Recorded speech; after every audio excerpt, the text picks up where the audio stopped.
усміхнеться доля, згинуть наші вороженьки, як роса на сонці, запануєм і ми, браття, у своїй сторонці, душу й тіло ми положим за нашу свободу і покажем, що ми браття козацького роду. Душу й тіло ми положим за нашу свободу і покажем, що ми браття козацького роду. Слава Україні! Героям слава!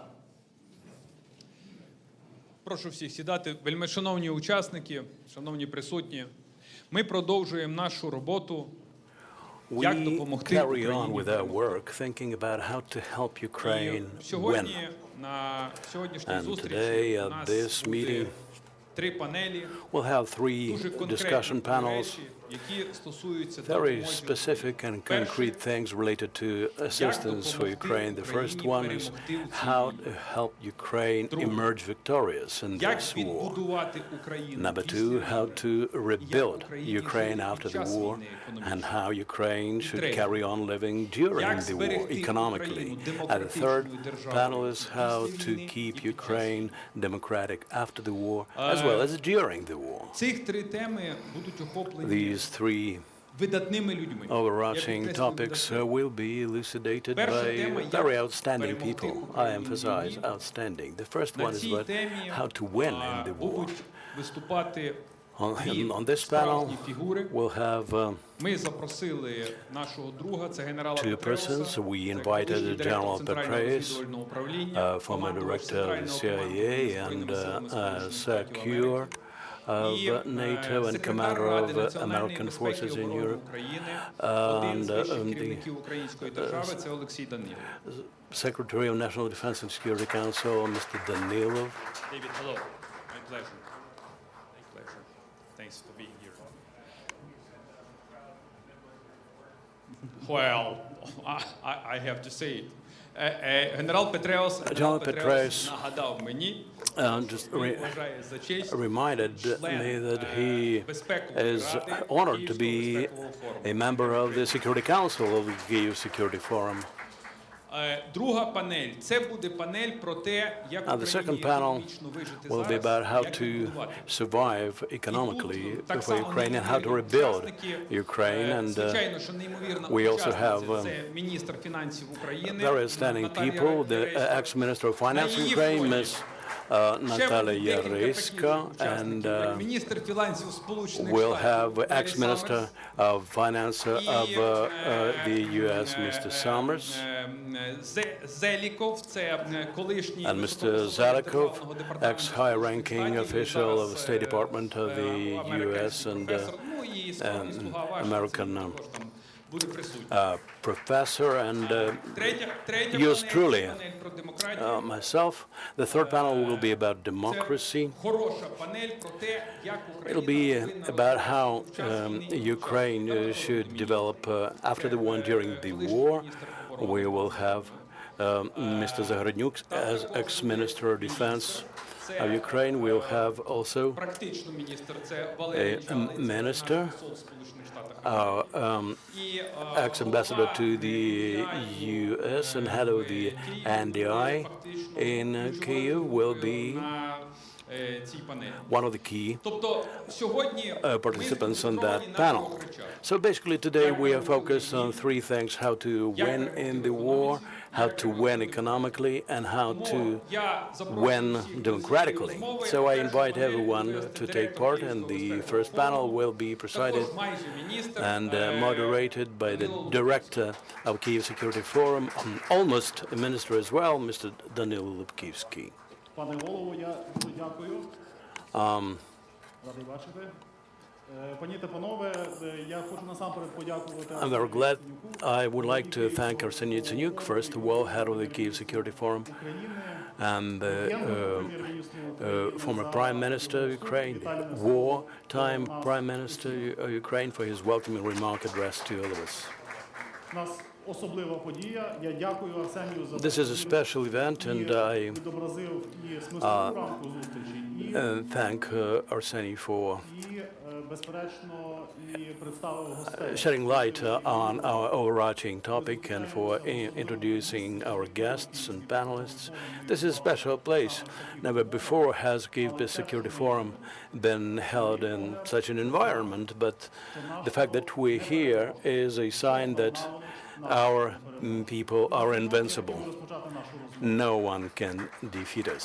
And it is on this note that I'd like to carry on with our work. Arseniy Yatsenyuk, and I thank Arseniy for your words about our guests, our speakers. I'm proud to see here General David Petraeus, who is a strong partner and friend of Ukraine in the darkest hour of our history. Before we start, let me, on behalf of the Kyiv Security Forum team, on behalf of all our audience, to thank you very much for your strong support of Ukraine and for your sincere solidarity with us. Privilege is mine, thank you. In fact, let me just perhaps start by thanking the Prime Minister for the kind invitation. As I mentioned, I am a proud member of the board of directors of the Kyiv Security Forum. And you know, we talk a lot about Ukrainian innovativeness and adaptation and so forth. And I think this location right here is an example of that. I mean, what other country has turned a parking garage into a world-class conference center? So yet another example of the great innovation of the Ukrainian people. But thanks. And look, I feel very privileged to have been sanctioned by Vladimir Putin, along with many others in this room. Especially because he beat me out for Time Person of the Year in 2007. I've never forgiven him for that. But look, it's really a privilege to be here. All joking aside, the resolve, the spirit and so forth of the Ukrainian people has been nothing short of remarkable. Right before the invasion last February, I was at the Munich Security Forum, and there was a parliamentary delegation there. And Viktor Pinchuk hosted his usual luncheon, and then he asked if I wanted to meet with the parliamentarians afterwards. Now, keep in mind that we were a few months after the collapse of a country that we had supported for 20 years, had funded, had fought and died alongside, of course, when the government in Kabul collapsed. And the parliamentarians asked me if I had any questions. And I said, I do. Are you going to fight? And I said,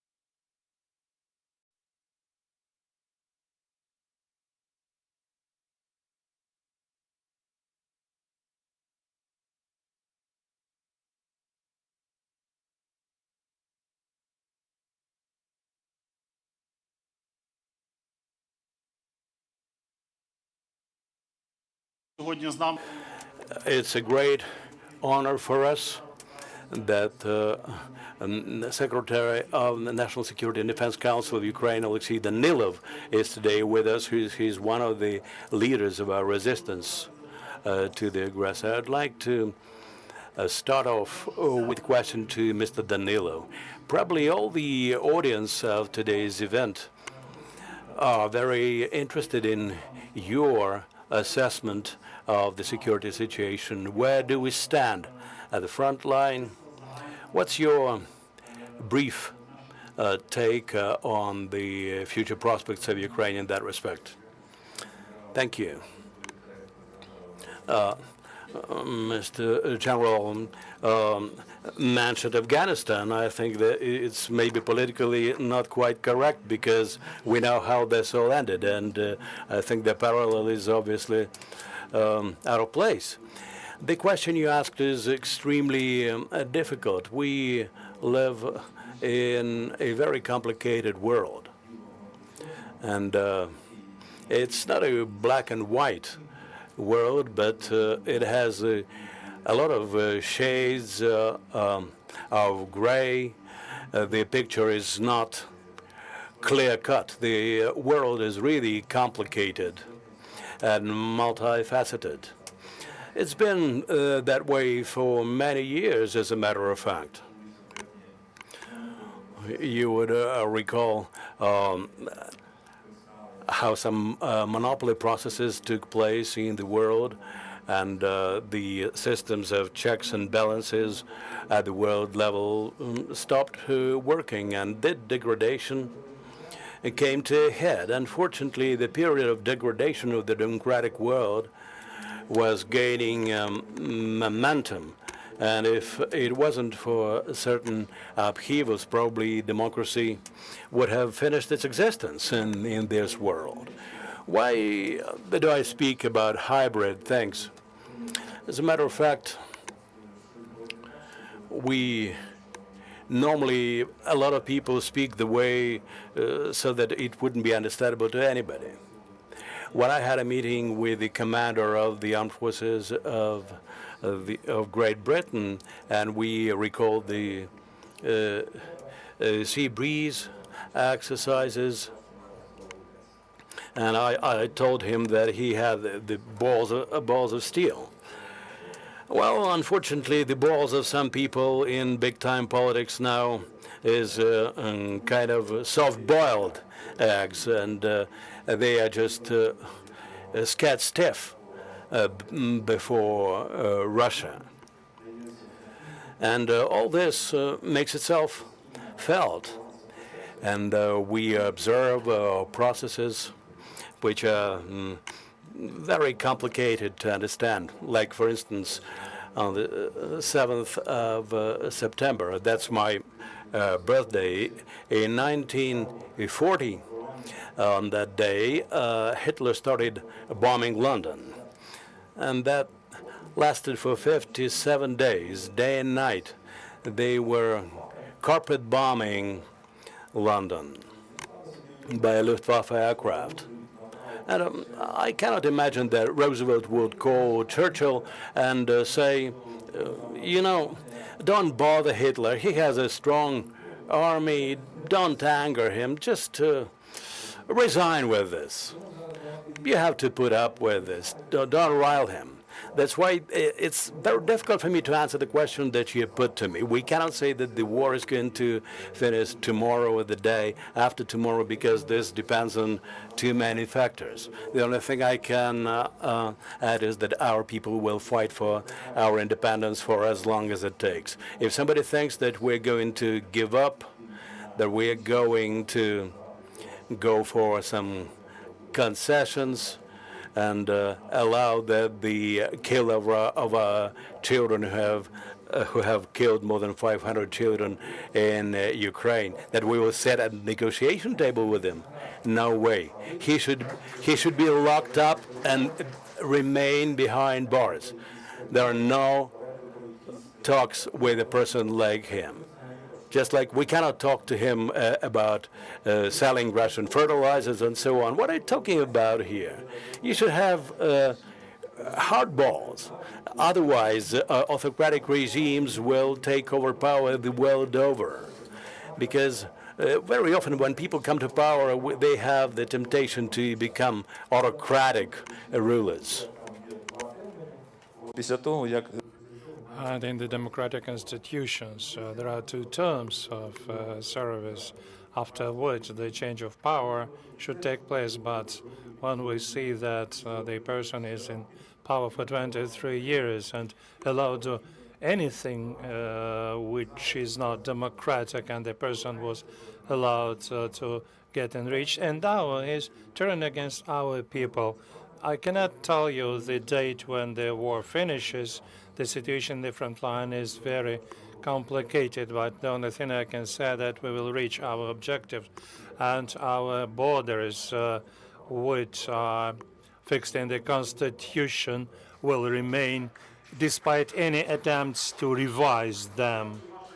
Thank you very much. Your answer is going ahead of my next questions.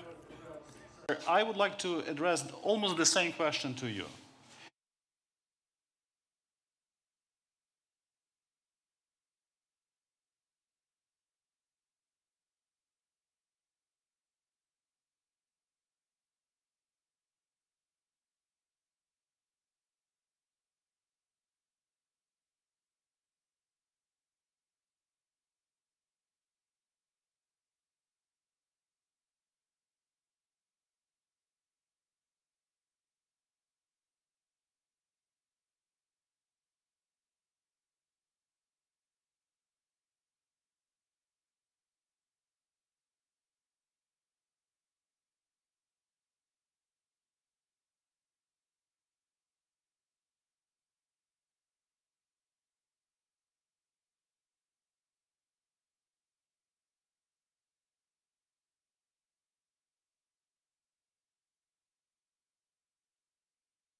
Destroy the city of Bakhmut, take it over at the cost of at least 25,000 soldiers.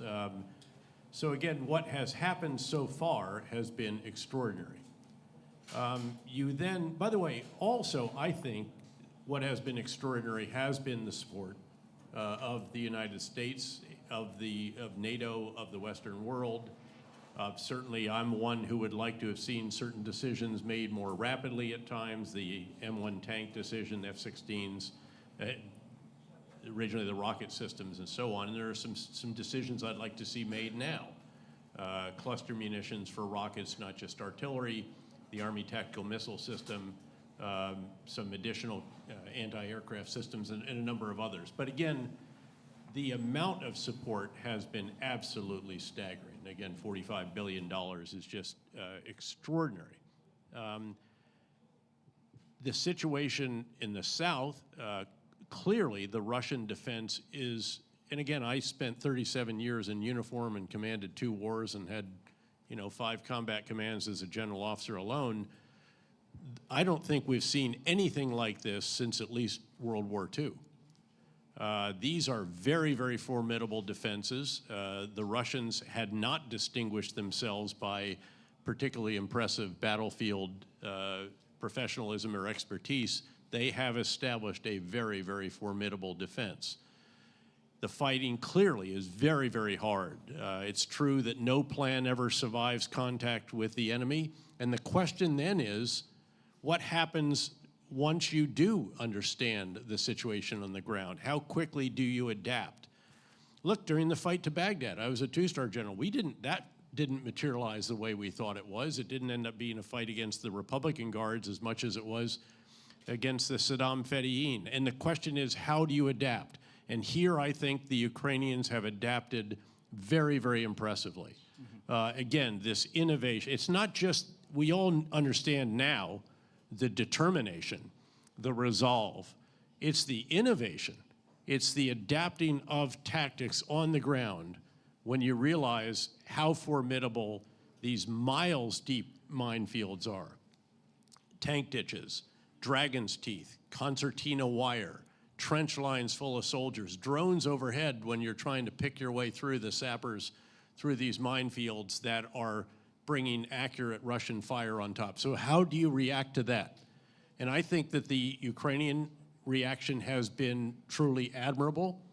I think the overall approach, and I just was in the Washington Post publicly with my name doing something the critics have not done, which is actually stand up and allow themselves to be counted, and they shouldn't.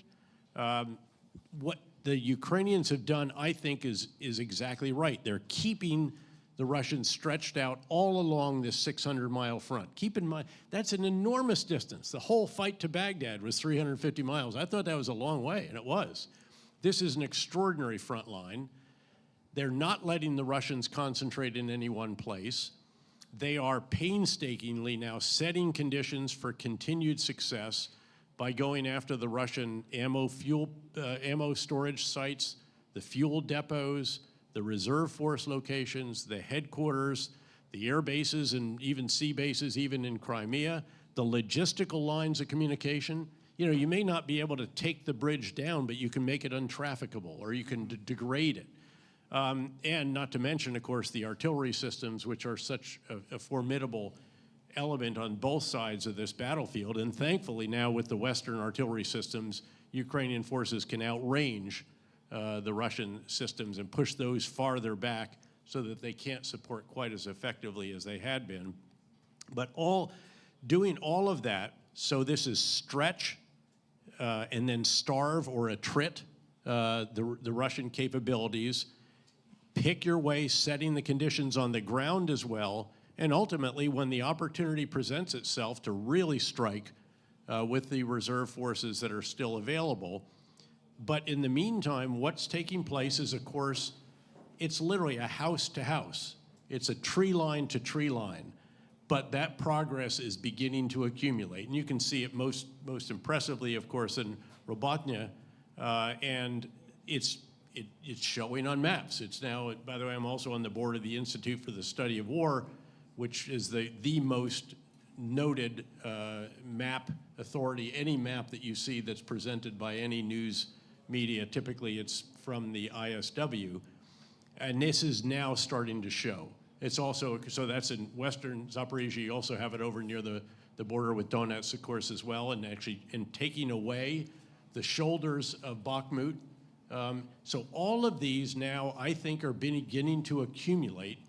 And the question in my mind then is, when do the Russian forces begin to crumble and when do they crack?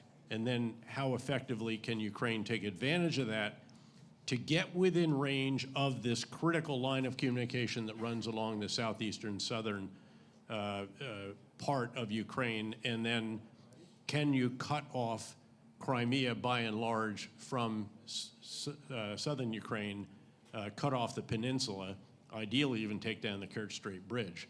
But if that can be done, then you have the Russian forces in a pretty perilous situation, not unlike the situation of the Russian forces on the west bank of the Dnipro in Kherson, from which they ultimately had to withdraw. So again, there's nothing easy about this. It's somewhat reminiscent, a bit, if you will, of the very hard, tough early months of the surge in Iraq, and I was privileged to command that, as you may recall. And, you know, I'm getting people in Washington, or, you know, when are we going to see progress? The casualties are going up. What's going to, and that's when I said, you know, it's all hard all the time, but hard is not hopeless. And eventually, we knew what we were doing. We started to accumulate progress. Then it begins, it has almost a chain reaction effect. And that's what I'm hoping we will see because of the very impressive work of Ukrainian soldiers and all those, frankly, who are supporting them as well. Does it mean that you believe in the success of the Ukrainian armed forces, even in the absence of the air superiority? Yes, but again, it would be much more rapid if you had. I don't know that either side's going to achieve air superiority because the air defenses on both sides are pretty formidable. I mean, the Russians don't really have, their air power is not particularly effective because the Ukrainian air defenses have been very effective. You come below 10,000 feet and the U.S. provided shoulder-launched anti-aircraft missiles are going to take you down. Now the longer range systems that have been provided have been incredibly effective in those areas where they are located. Obviously, there needs to be more of that for places like Odessa and so forth. But I think that the progress will continue. I'm very loath to use a word like success or win or anything. I never would use those terms. We always just talked about progress, progress, progress, progress, and eventually that progress ends up being sustainable and you see real results on the ground. Let me make one other point, if I might. I think it's really important not to get too riveted on the battlefield. I know that's what everybody follows. That's the headline every day. You know, how are they, when are we going to win the war kind of stuff. I think all of us, not just Ukrainians, but all of us need to focus not just on winning the war, but on winning the future. And this is, I remember I'm not just an old soldier turned spy master. I'm also a partner in one of the world's largest investment firms. And I've been doing that for 10 years now, and I chair our Global Institute. The question that Ukraine needs to be asking itself is, what will make Ukraine an investment destination?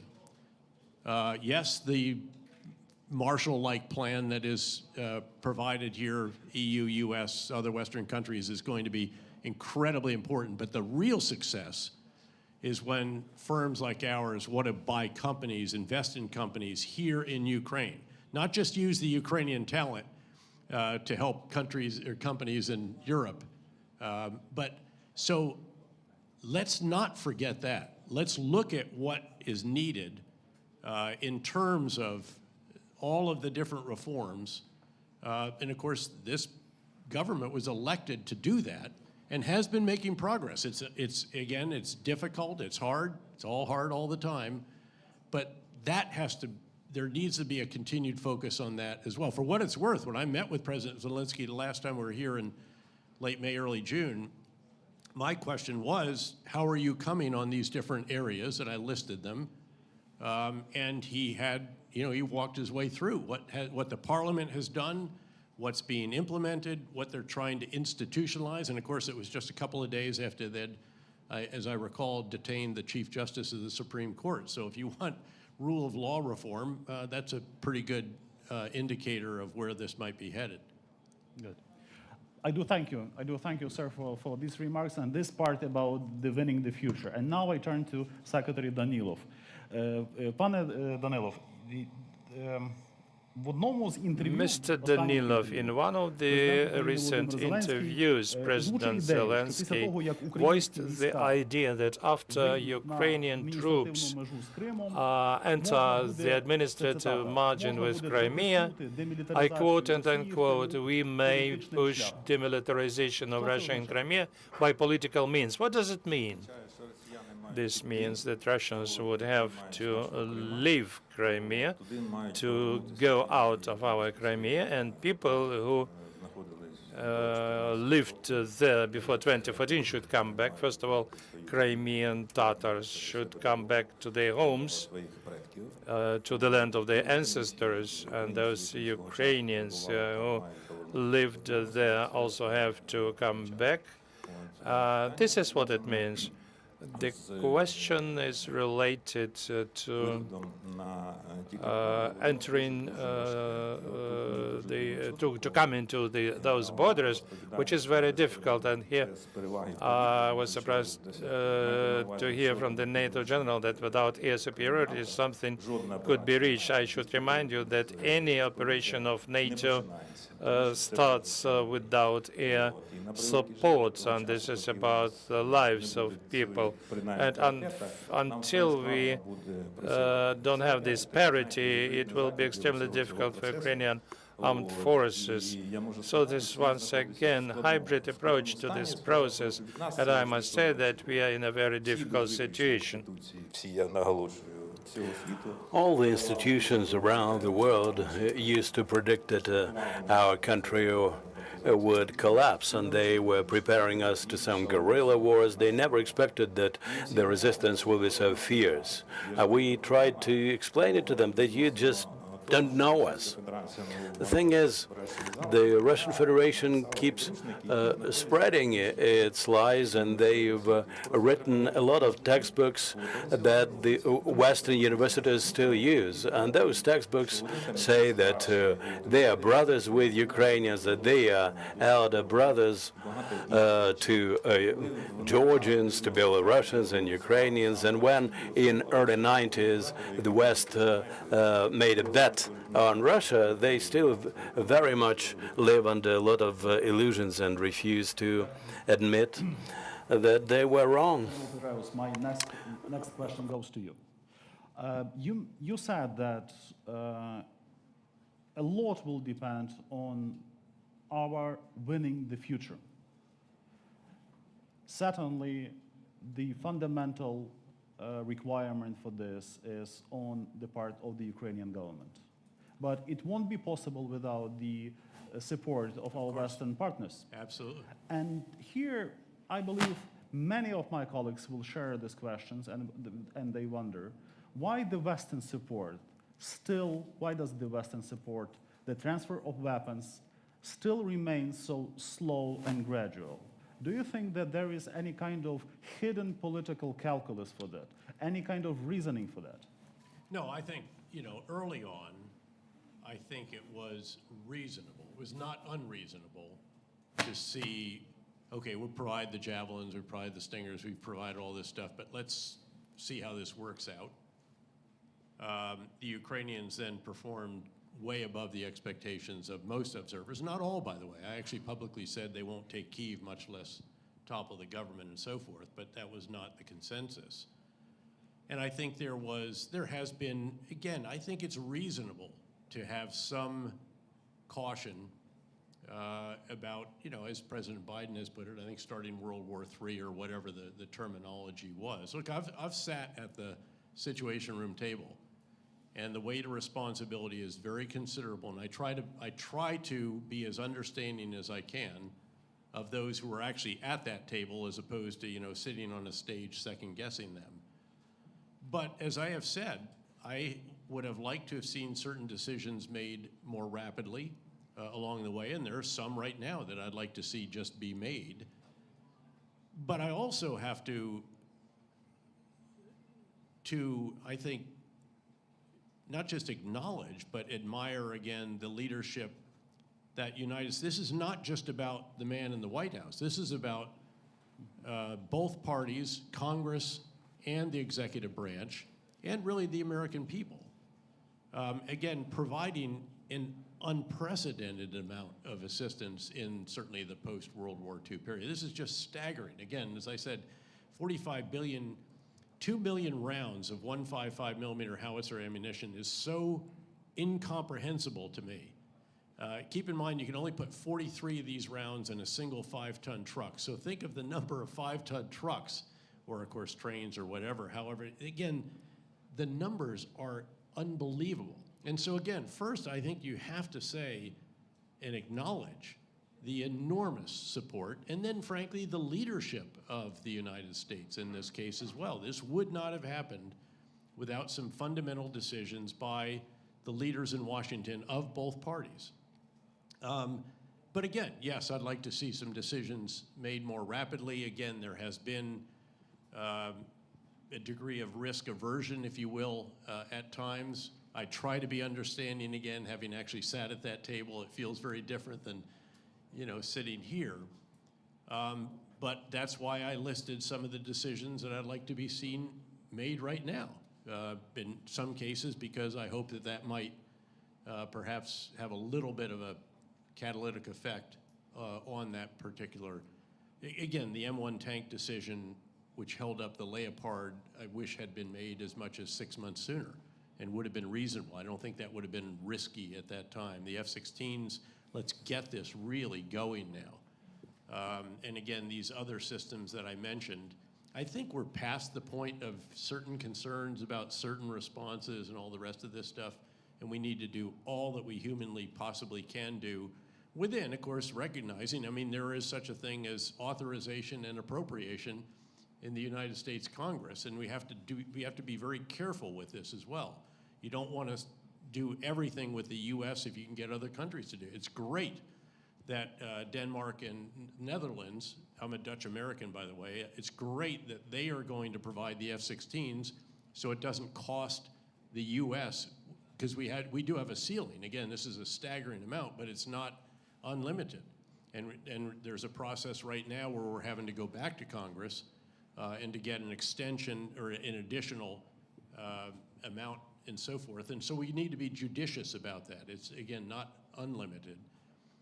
And then, you know, an awful lot is riding, of course, also on the current offensive that's going on. But I think it's important to recognize here, again, as a former military guy, this is not just a summer offensive. This is a fall offensive. This will go into the winter as long as Ukrainian forces physically are not stopped by, you know, massive rainstorms or other weather conditions that will just so impede their progress that you can't go much faster, much farther. But again, look, I'd like to see even more done. I have been an advocate for doing more. I'm not a political guy, by the way, I should tell you. I mean, I don't even register to vote, which means that I can actually talk to both parties. And I do. And I hope that not only will the support continue, but that some additional decisions will be forthcoming, additional capabilities will be forthcoming. And we need to already start thinking about how to posture Ukraine most effectively for the subsequent offensive, next year's offensive, because that's when we'll see air power on the Ukrainian side that's modern and is much more capable and has this standoff and so forth.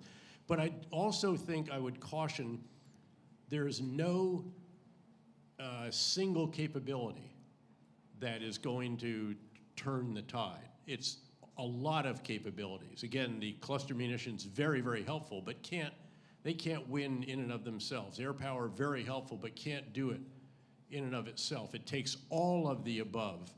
And I think what has, again, distinguished the Ukrainian forces and their leaders has been the employment of all kinds of different capabilities with unbelievable innovativeness and adaptation, especially when it comes to some systems that are really the future of warfare, which is, of course, unmanned systems, and not just in the air, but also on the sea and in some other locations as well. Thank you.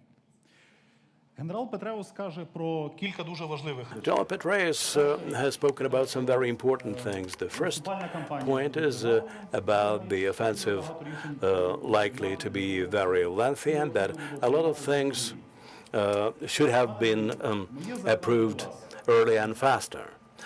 Mr. Danilov, a question to you.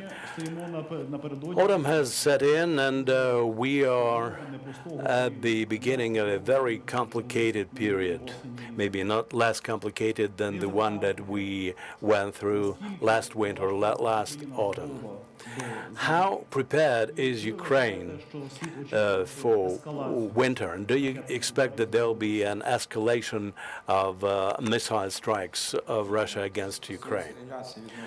Well, as regards the bad weather, which will bring the warfare to a halt, we're not Russia.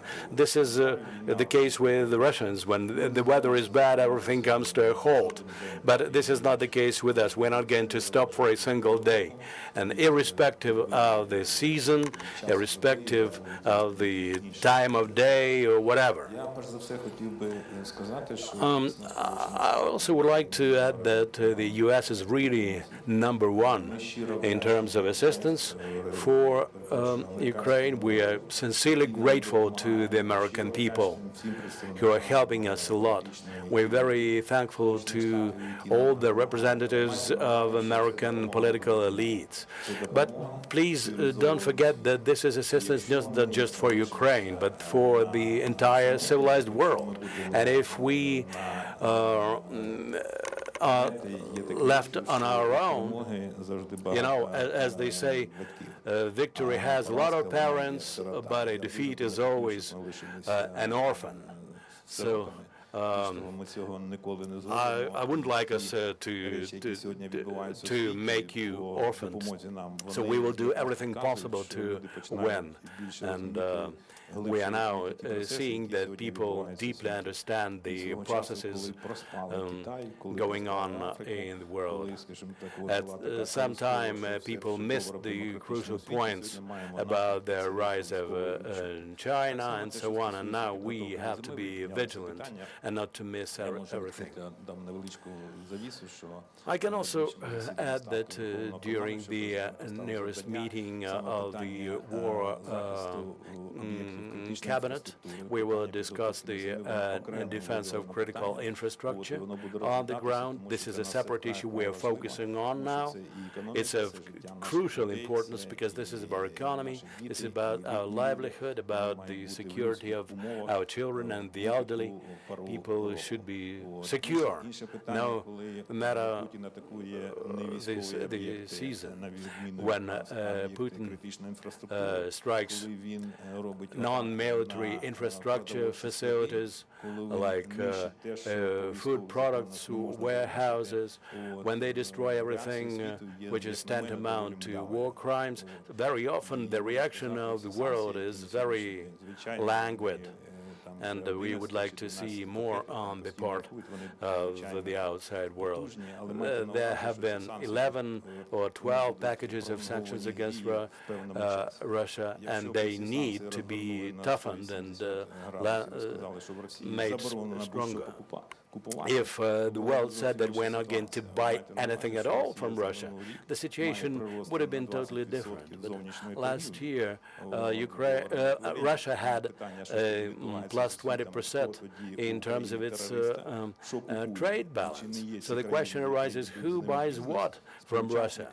Who conducts business with Russia? Business as usual. This is a very awkward question, but we sometimes need to ask it to our partners, because very often some countries choose profit rather than values, but this might lead them to overall loss. Can I actually ask a quick question? You're welcome. Because it's publicly known, I believe, Ukrainian officials released the numbers of the stockpiles of Russian munitions, and I saw this just last week. And the Russians have been able to replenish those stocks somewhat, but it does not appear that they have the stocks that they had last year. And I would just ask if you might comment on that.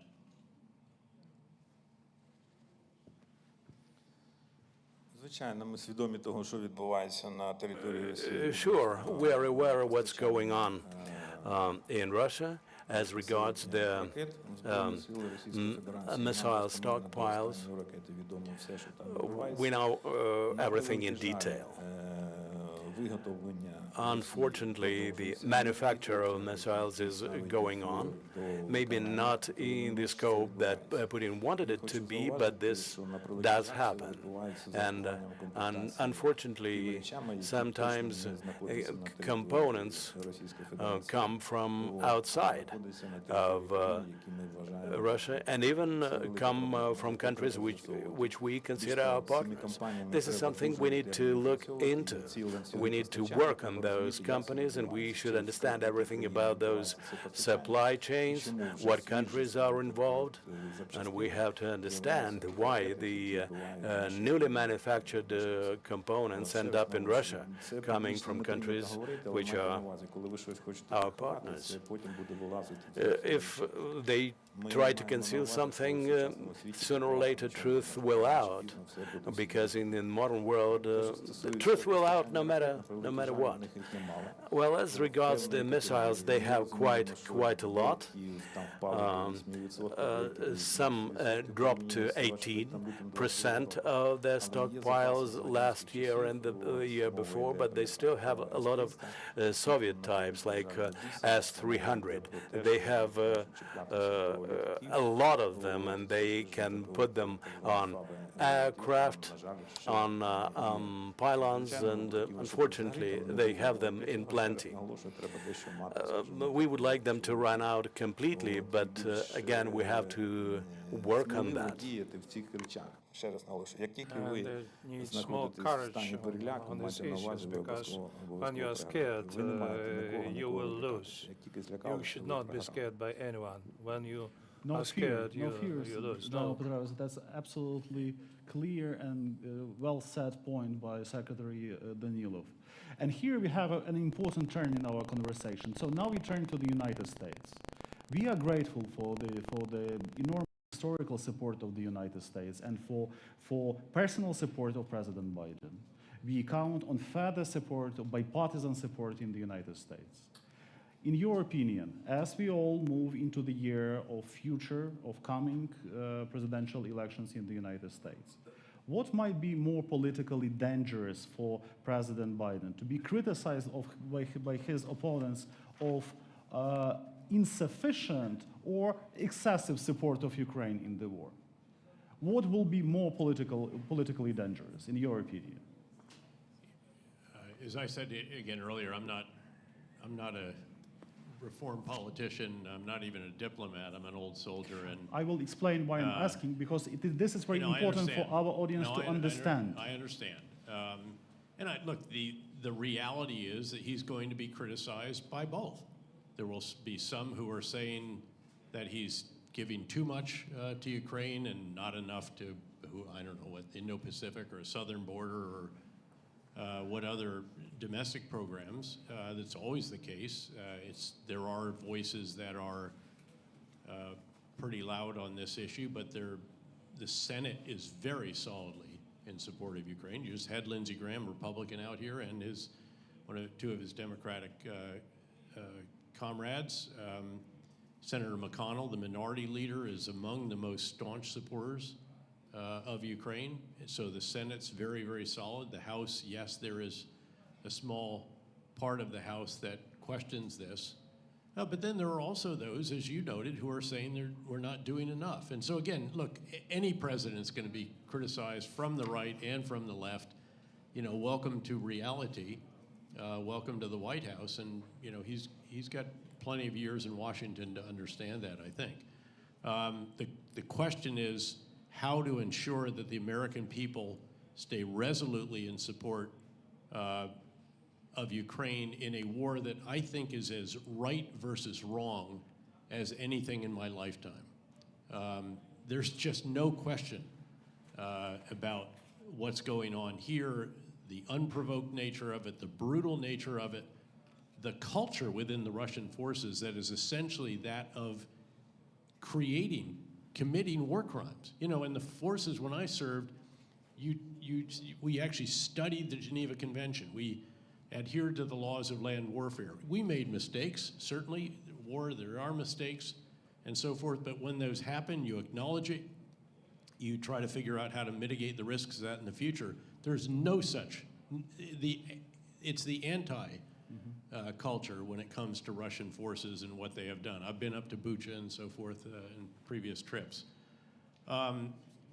So again, I think the key is that the American people continue to realize that Ukraine is fighting not just for Ukrainian independence and territorial integrity, but it's fighting for the world of democracy, the rule of law, again, right versus might and so forth, and that if Putin is not stopped here, he will continue. And again, we need to ensure that all of our European NATO partners are unflagging in their support as well, even as you go farther from the eastern part of Europe. We have to do that around the world. And again, to echo another theme of the Secretary, we've got to not only add to and tighten the existing financial, economic, and personal sanctions and export controls, we also have to enforce them better and make sure that sanctions and export control evasion is not carried out at such a level or any level, but that it's enabling the Russians to continue to manufacture additional weapon systems, materiel, missiles, rockets, and all the rest of that. I do appreciate it.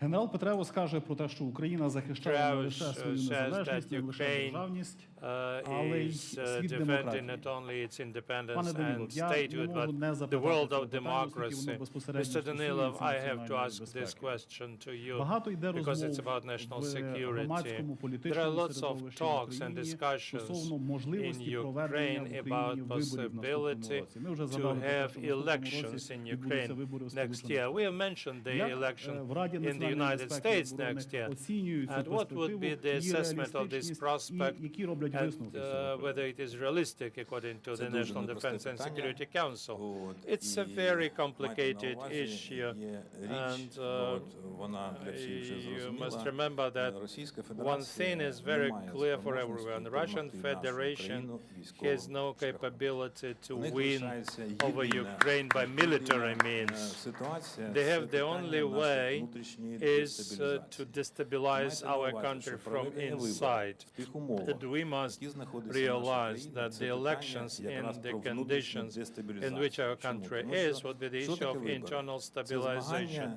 What is the перш за election? все, Election is платформ. it's Це величезні дискусії, це з'ясування, куди має рухатися країна, It's a тому що мова ж huge йде про debate вибори до of Верховної Ради where і the вибори country президента, should давайте move. називати It's a речі competition своїми of іменами. Уявляйте platforms. собі, як в And стані this is війни going to be the будуть presidential election. How could you розгортатися такі imagine? дискусії. І Could you чим imagine буде how, in the situation користуватися of war, Росія, these якими, discussions скажімо will так, і ПСО, unfold, які свої, and how would скажімо так, Russia make закладені use агентури, яка на of сьогоднішній день, на these жаль, не вся issues, почищена, using почищена its доволі own потужна, але ще, на жаль, не agents, вся. which are От, still і що це буде, як це буде фізично відбуватися? many Ми in маємо як держава Ukraine. забезпечити How кожному will народу, it кожному develop? громадянину право We, as голосування. the state, Скажіть, should будь ласка, де should give, під should час такої ensure to активної every фази citizen of війни Ukraine the ви right to бачили vote? вибори?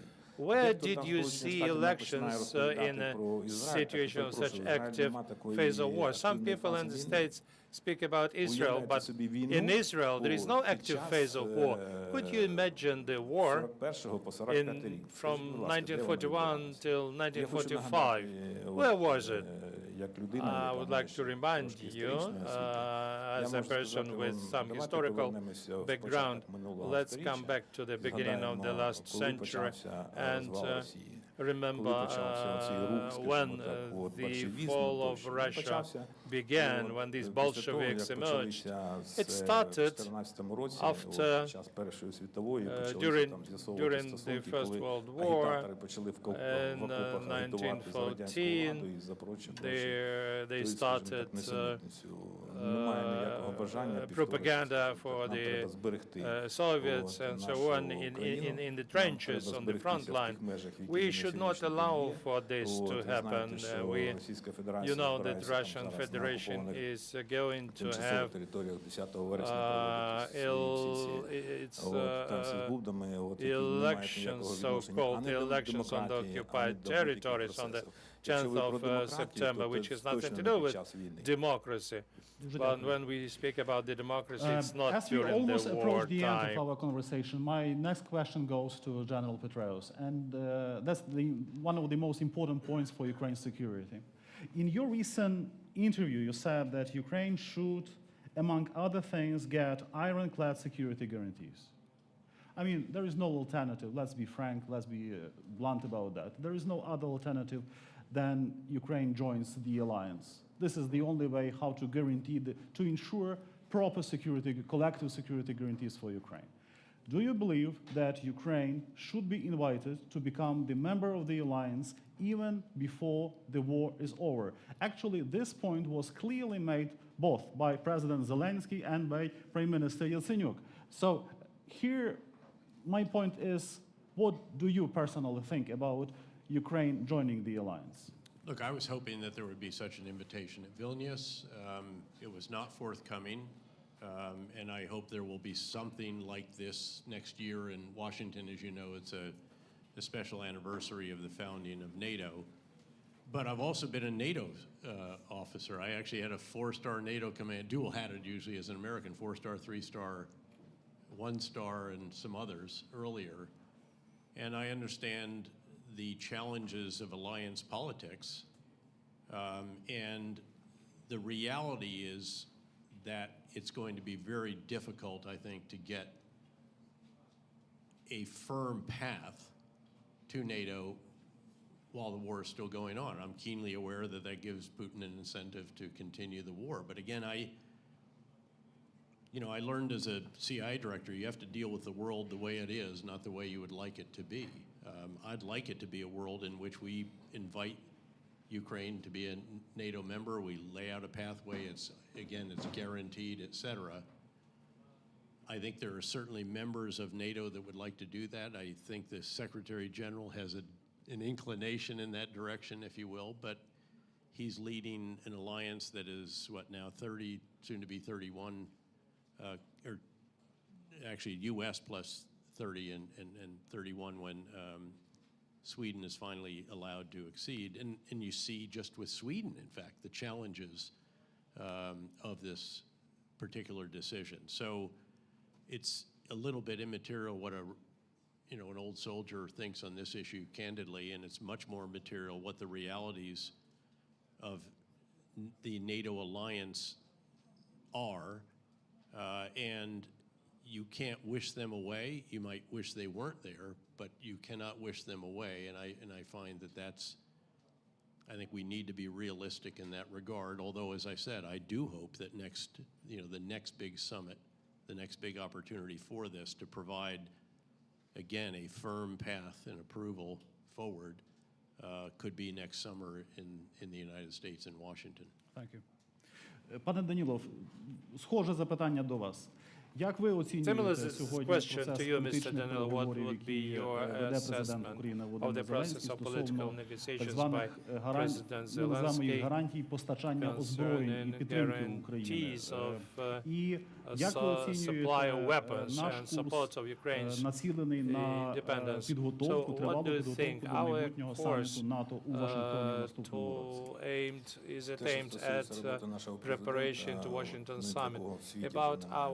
President, there is no secret for anyone in the world that this person is working 24 hours, 7 days for our victory.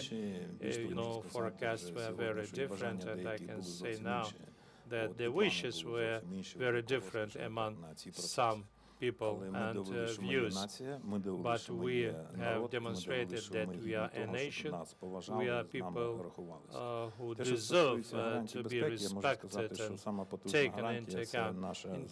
About guarantees, I would say that the biggest guarantee would be our healthy, civilized society, our nation, our people, and our independence and our position in the world. About NATO, surely I would like Ukraine to be a member of the alliance.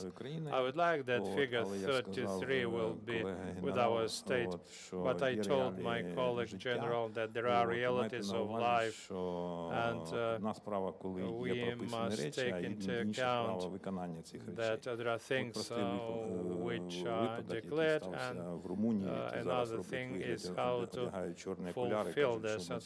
Let's look at the Romanian case when in Romania Russian drones produced in Iran exploded, and NATO is looking at this very quietly and saying nothing happened.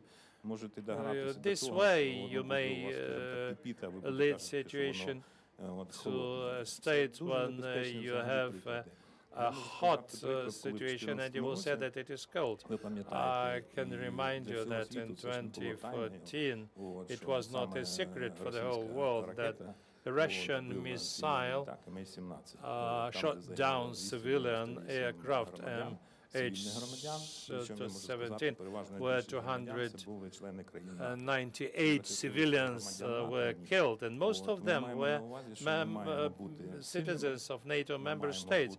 Did not do anything about it, nothing. So that's why the powerful and healthy democratic Ukraine is the insurance of our security. Whether we'll have number 33, I think so, because the determination of our president, determination of our people will help us to become such members. And people who think that the Third World War has not yet started, they make a big mistake. We can say that this is not just about relations between Ukraine and Russia. It's also a big mistake. It's much more complicated geopolitical situation, and some sober-minded people say that this is not the last war in this century. And a brief remark about the sanctions. After this war, there will be a lot of change. The UN will change, and many other international institutions who perform very poorly now. I'm not sure about the title of the institutions, which is based in Canada, which deals with civilian aviation. But my question is, how can Boeing and Airbus aircraft move in the airspace around the world, given the war in Ukraine? Because if these aircraft are equipped with components which are not authorized because of the sanctions, the question might arise at this institution: how can they allow those aircraft to travel? Sir, you're welcome. Yeah, I'd just like to offer a final observation, if I could. You know, I've played a small part in history at various points, but I'm also a big student of history. And I think, and I'm a strong believer in the importance of leaders in history, especially when it comes to warfare. And I've just finished a book, in fact, with Andrew Roberts on the evolution of warfare since 1945, from 1945 to Ukraine. And a recurring theme is the critical importance of strategic leadership. That's the leader at the very top, typically civilian and also military, of the theater. And they have to perform 4 tasks.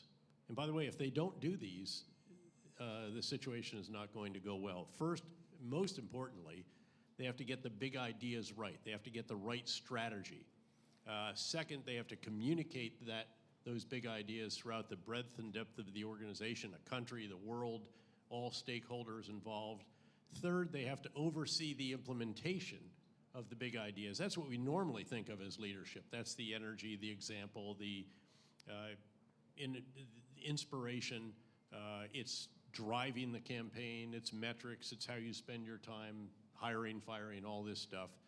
And then there's a 4th task, which is often overlooked, which is you have to formally sit down and determine how you need to refine the big ideas and do it again and again and again. And I think that President Zelensky and his team and the military leadership here have performed those 4 tasks brilliantly, absolutely brilliantly.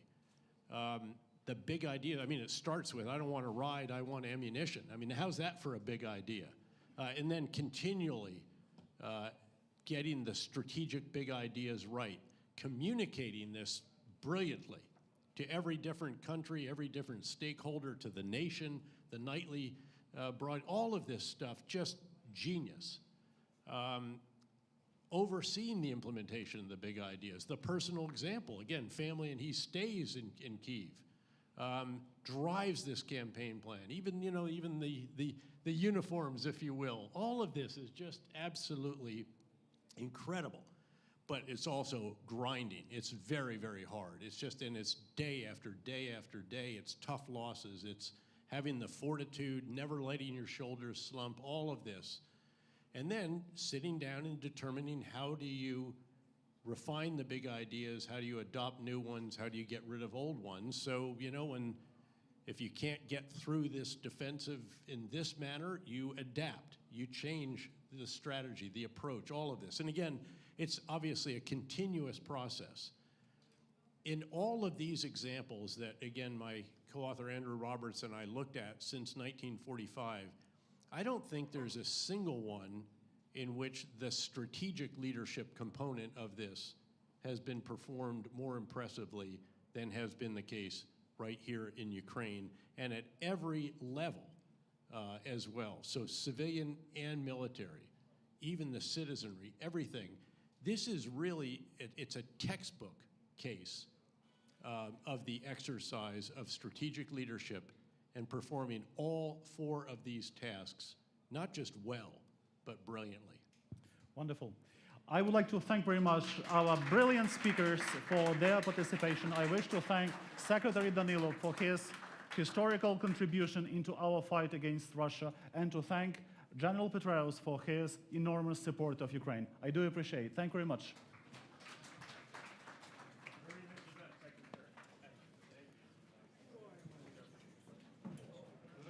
Thank you very much. Yes, thank you. All a privilege, Frank. Always a privilege. Thank you so much. I really appreciate the invitation. Thanks. Awesome. You're very kind. Thank you. Thank you. I'm proud to see Beautifully it. done. Nice to see Thank you. I've seen Thank it. you. We've worked before. Yes, yes, we met. We met once. Yeah, I think it was.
Так що на зв'язок.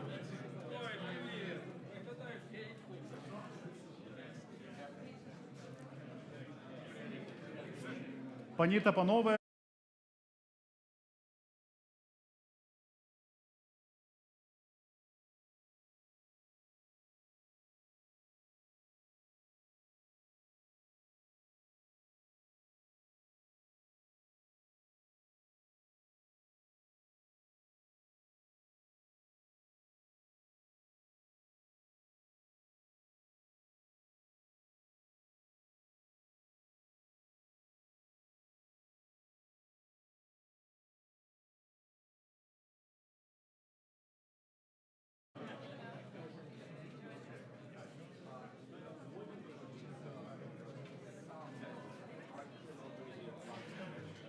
пані та панове, прохання займати ваші місця, оскільки в нас вже розпочинається онлайн-зв'язок.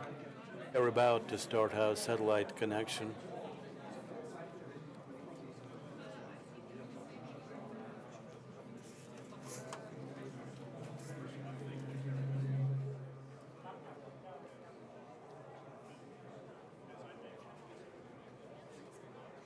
Будь ласка. Шановні друзі, шановні друзі, ми розпочинаємо. Ladies and gentlemen, we begin our second panel.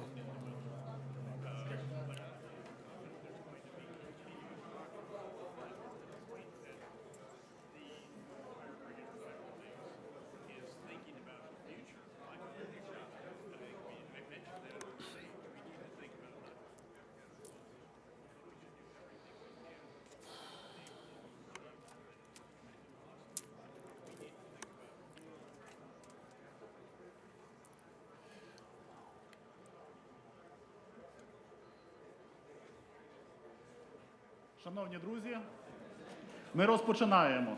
Ladies and gentlemen, we are about to Пане start. голово, Mr. Chairman, дуже дякую. Прохання зайняти свої thank you very місця. much. Please take your seats.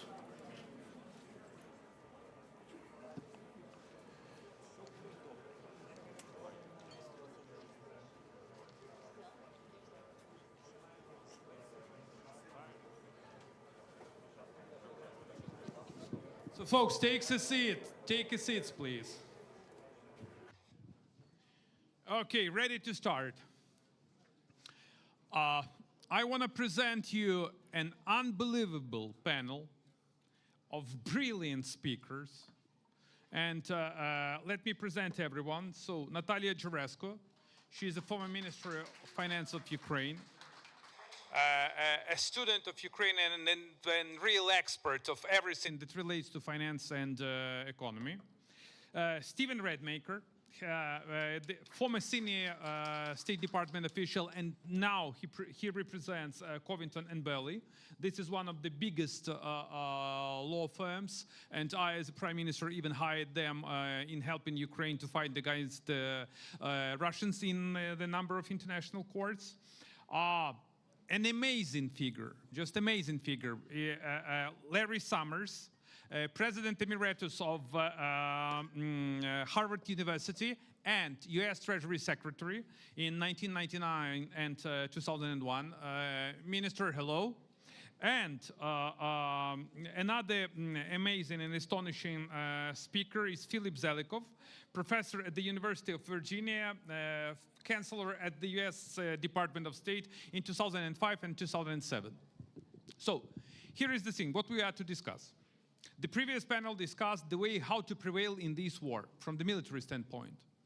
The income at this panel is to deliberate over the way how to sustain this war economically, how to reconstruct Ukraine after the war, what really is Marshall Plan is about, and how to confiscate Russian assets. I can't hear. The Russian assets is to be one of the key resources and sources of Ukrainian and recovery plan. Let me present you in brief the current, I would say, picture, what's up in the Ukrainian economy. You remember when Marshall presented his Marshall Plan, he said the patient is sinking while the doctors are still deliberating. This is the right quote.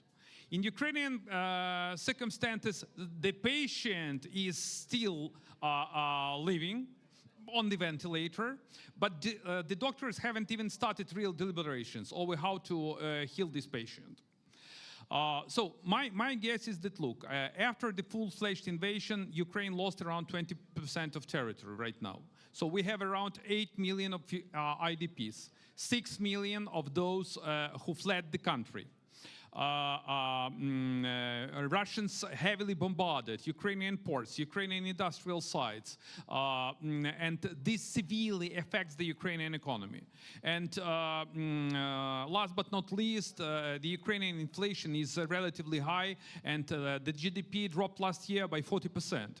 This year it's slightly better, but once again, on the one hand, Ukrainian economy is not nose-diving, and frankly speaking, Russians neither too, which is the problem, even despite this, the harsh sanctions that have been imposed against Russia.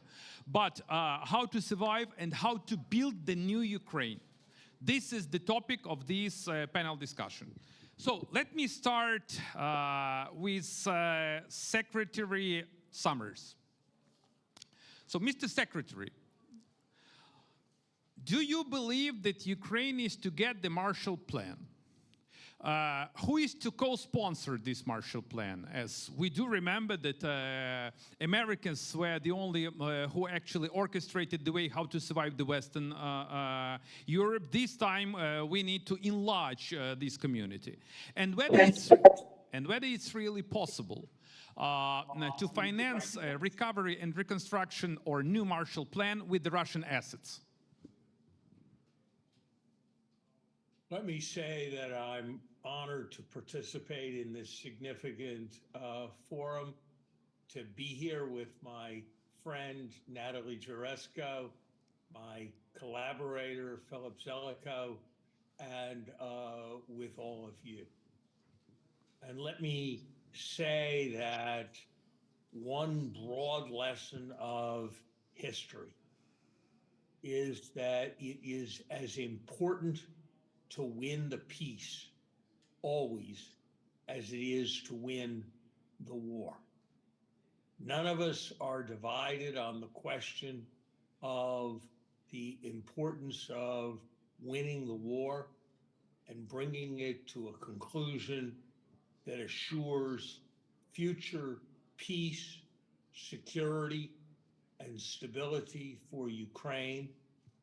And none of us should for a moment suppose that that will be possible without winning the peace.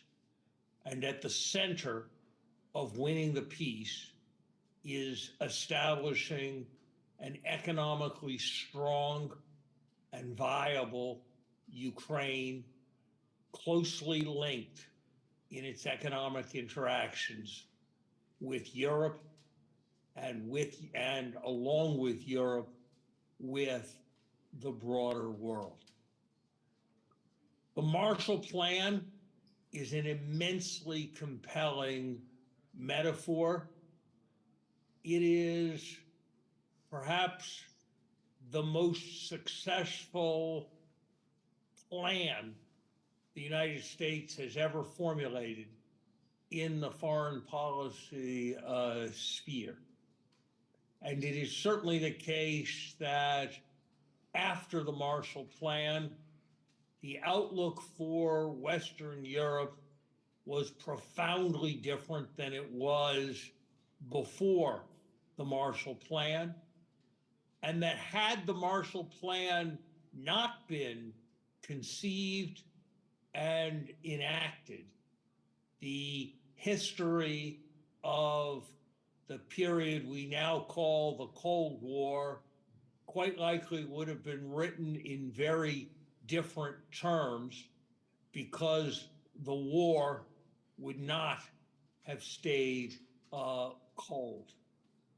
So I applaud all of those who have worked to think about, formulate, and extend the Marshall Plan metaphor to the situation in Ukraine. And I would offer these 4 observations. First, there is no question that the needs are immense. One can argue about what the infrastructure gap is. One can argue about what the ongoing needs are and are being increased by the ongoing destruction in Ukraine. One can argue about what can be financed from domestic resources and what can be financed globally.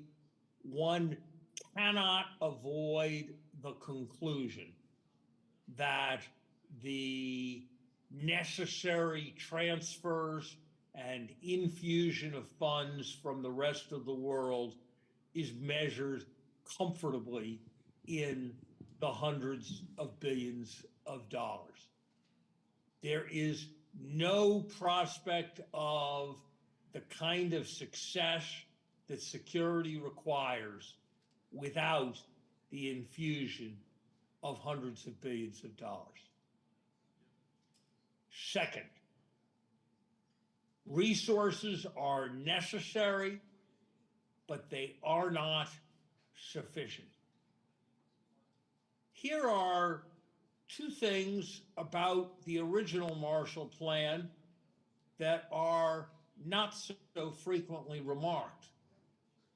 The Marshall Plan actually involved less budgetary outlay per year by the United States for Europe than the United States had been providing in the years between VE-Day and the enactment of the Marshall Plan.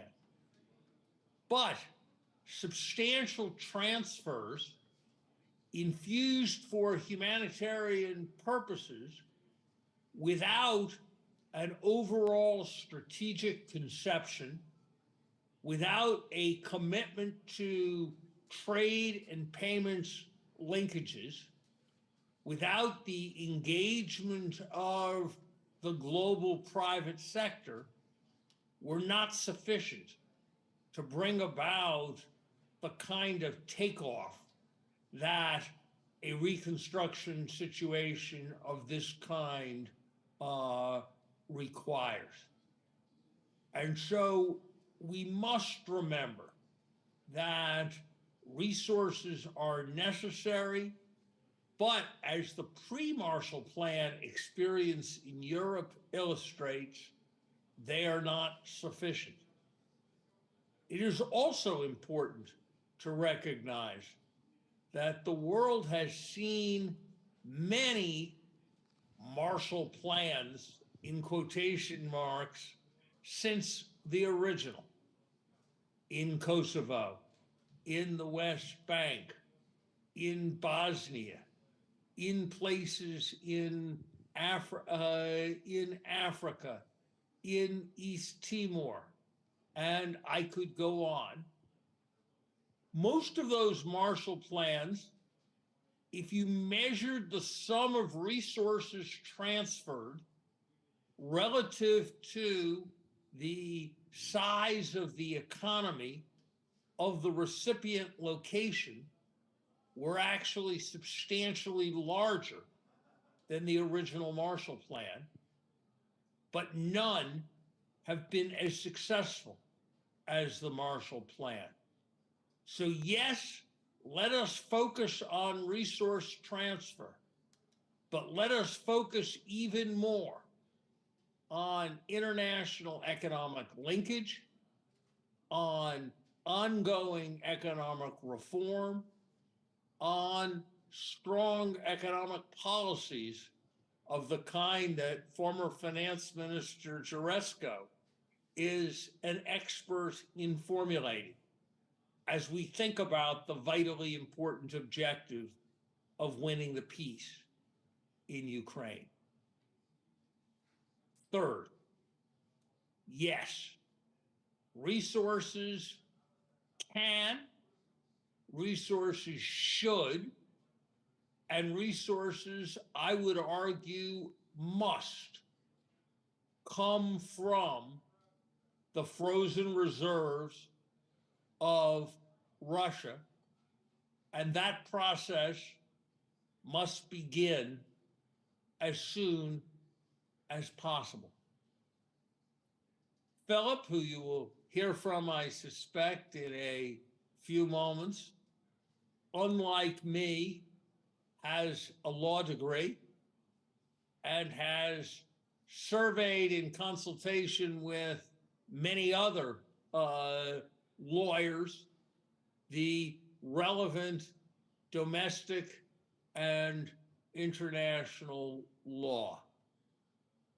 I am satisfied that with instructions to lawyers to find a way that accomplishing the deployment of reserves for Ukraine would not be one of the 10 most ambitious things that lawyers have accomplished in enabling presidents of the United States or leaders of European nations to meet policy imperatives within the last 5 years. Fortunately, both precedent and statute recognize the principle of compensation, and surely compensation is necessary at this moment. What are the advantages of deploying Russian resources? They are several. The resources are available, and available in quantity at a time when the risk that we will invest too little dwarfs any risk that we will invest too much. The use of these resources serves to underscore the extraordinary nature of this situation And it is precisely because the statutes and the rationale are narrow and carefully drafted that they will serve as a deterrent to any nation contemplating the kind of wanton aggression that Russia has committed in this case. And finally, even as we focus on Ukraine today, and even as the attention of the world is riveted on Ukraine, we must remember that the world is literally on fire with climate change, with continuing pandemic threats, with poverty leading to increased governmental breakdown and fragility of states, providing bases for terrorism. And if resources that went to Ukraine, that needed to go to Ukraine, were to come at the expense of broadly, globally needed resources, the consequences for the global system, and therefore ultimately Ukraine, could be catastrophic. And that, too, is a reason why the use of Russian reserves is essential, and something in which stakeholders from all countries should see a strong interest.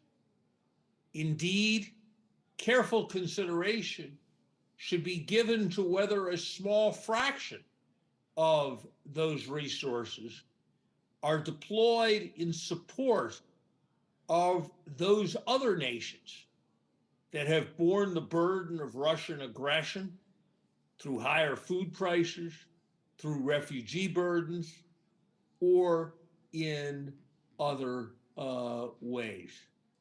So yes, a Marshall Plan is necessary. Yes, that Marshall Plan needs to be large and measured in the hundreds of billions of dollars. It's so tempting to focus on the numerology, but painful history teaches so wrong. And we must, at the same time we focus on the numerology, also focus on the needs for structural policies, particularly those that involve the private sector and that link Ukraine and Europe. And yes, there is only one appropriate source for the major funding, and that is the reserves of the Russian state. Thank you very much for giving me this opportunity. Well, thank you, Mr. Secretary. So it's so inspiring to hear the word yes, but not the word no. I've got your point, and you just mentioned private investors. And I do believe that Natalie Jaresko, as a finance minister, she is well aware how to handle public finances. Just to remind you that in the times of war, we managed to decrease the budget deficit.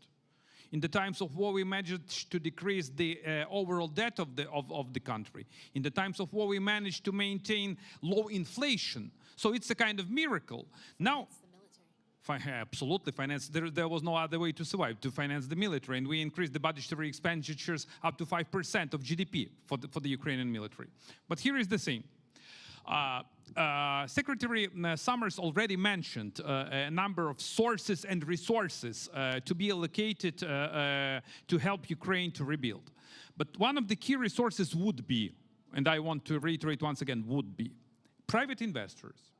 I've had plenty of rumors that there is a very long line in Korea of those who want to invest into Ukraine right now. Is it true? And what kind of preconditions have to exist in order to attract these international private investors? Except the memorandums, because I've heard that some memorandums have been signed and everyone is believing in the economic miracle. So tell me, please, Madam Minister, how to execute this miracle? Thank you very much. And thank you, Secretary Summers, for calling out the reforms. I would say that it's important for us to understand that the private sector does want to be a part of a successful rebuilding of Ukraine, but it will require a variety of conditions. One of the things I would focus on initially is to translate Ukraine's vision of recovery and renewal, which is clear. We want a country that is green. We want a country that is part of the EU. We want a country that is technologically advanced, into an actual strategy for renewal. And in that strategy, sequencing of capital is going to be a part of this. I don't think we can expect the private sector to be the first one here. It just will not be the case. They need to see, I believe, the Russian central bank assets being fully utilized, public monies being utilized, then public-private partnerships, and only then the private sector. So blended finance is going to have to come first, which means all of our partners across the globe are going to need to think of ways to bring their private sectors along before their private sector is fully ready to be here on their own. So on the side of our international partners, we need to think very much about creatively working with the private sectors of these countries to bring them here before they are ready to take the risk. And they are not ready to take the risk today. The second part of this strategy that I think we need, which is to go beyond vision, we have a vision, has to do with what's going to be first, second, third, fourth, fifth, the priorities. So we talk about EU accession, but as an investor, I don't know whether today I should be building a manufacturing facility to manufacture to EU building code standards or Ukrainian building code standards. And if it's EU, when is that going to be? So saying that we want to be a part of the EU isn't enough to inform an investor as to how we plan to really adapt this economy to the EU and when they should be a part of it and how they can be a part of it. I think a big part of what investors are going to need to see is something that we don't talk a great deal about right now, which is our own capacity to rebuild and renew. The human capacity. The demographics of the situation are horrific. Companies here today, governments, USAID contractors, are scrambling to hire people. With, you said 6 million internally displaced people, or 6 million have left, millions have left. What is the strategy of the government to bring these folks home? How do we work to bring them home? What is it that they need to be convinced to come home? What skill sets do they need to help in the recovery and the rebuilding? That plan has to be there, because I can't build a manufacturing facility if there's no one here to work in this manufacturing facility. All of the economic reforms and anti-corruption reforms, whether we like it or not, we have unfortunately earned a reputation in the world as a very corrupt country. I will be the first to say, I'm originally from Chicago, and I've worked in Ukraine 25 years, in Puerto Rico for 5 years. Corruption is human nature, and it exists everywhere. The question is how much? And we need to get the word out. An enormous amount has been done in the last 10 years for prevention. The creation of all kinds of anti-corruption institutions, independent, apolitical, from NABU, the National Anti-Corruption Bureau, to the anti-corruption prosecutors, to the courts. So from a prevention side, we've created institutions. We've also created technological solutions that eliminate the even possibility of corruption, from procurement reform in Prozoro to e-budget, to decentralizing the funding down to the local government so that society can see how monies are being spent, all the way through to the ZNO process in higher education that now implements testing such that it's not a bribe that determines your students' next steps. Today I was at a hospital in Biała Tsarkva. The entire medical reform that's happened to date, both the procurement reform in medicine, but also the primary doctors changes that Minister Suprun implemented, has changed at the ground level how much corruption there is. And I don't think the world understands well enough all of the changes that have been made in this area of prevention. And we need to get that word out. On the other side, punishment, people want to know that consequences exist. Do you or do you not arrest people who have been charged? I think we're seeing the results of that. I think every day we're seeing people being arrested, people being charged, and people paying the price for corruption. That has to be consistent, it has to be apolitical, it has to be at every level from top down, and we will make our case. And the last piece then is judicial. We have to have confidence in our court system. So we're gonna need to provide that confidence to get private investors here. We're gonna have to show them how our court system has changed. I spent a little bit of time with the Ukrainian Bar Association this weekend, and there are some very specific things that have happened that change what used to be the wild, wild East to where we are today. One example, you used to be able to, as a single shareholder in a joint stock company, not come to a meeting, and that meeting would not be valid. You might hold 0.1% of the shares.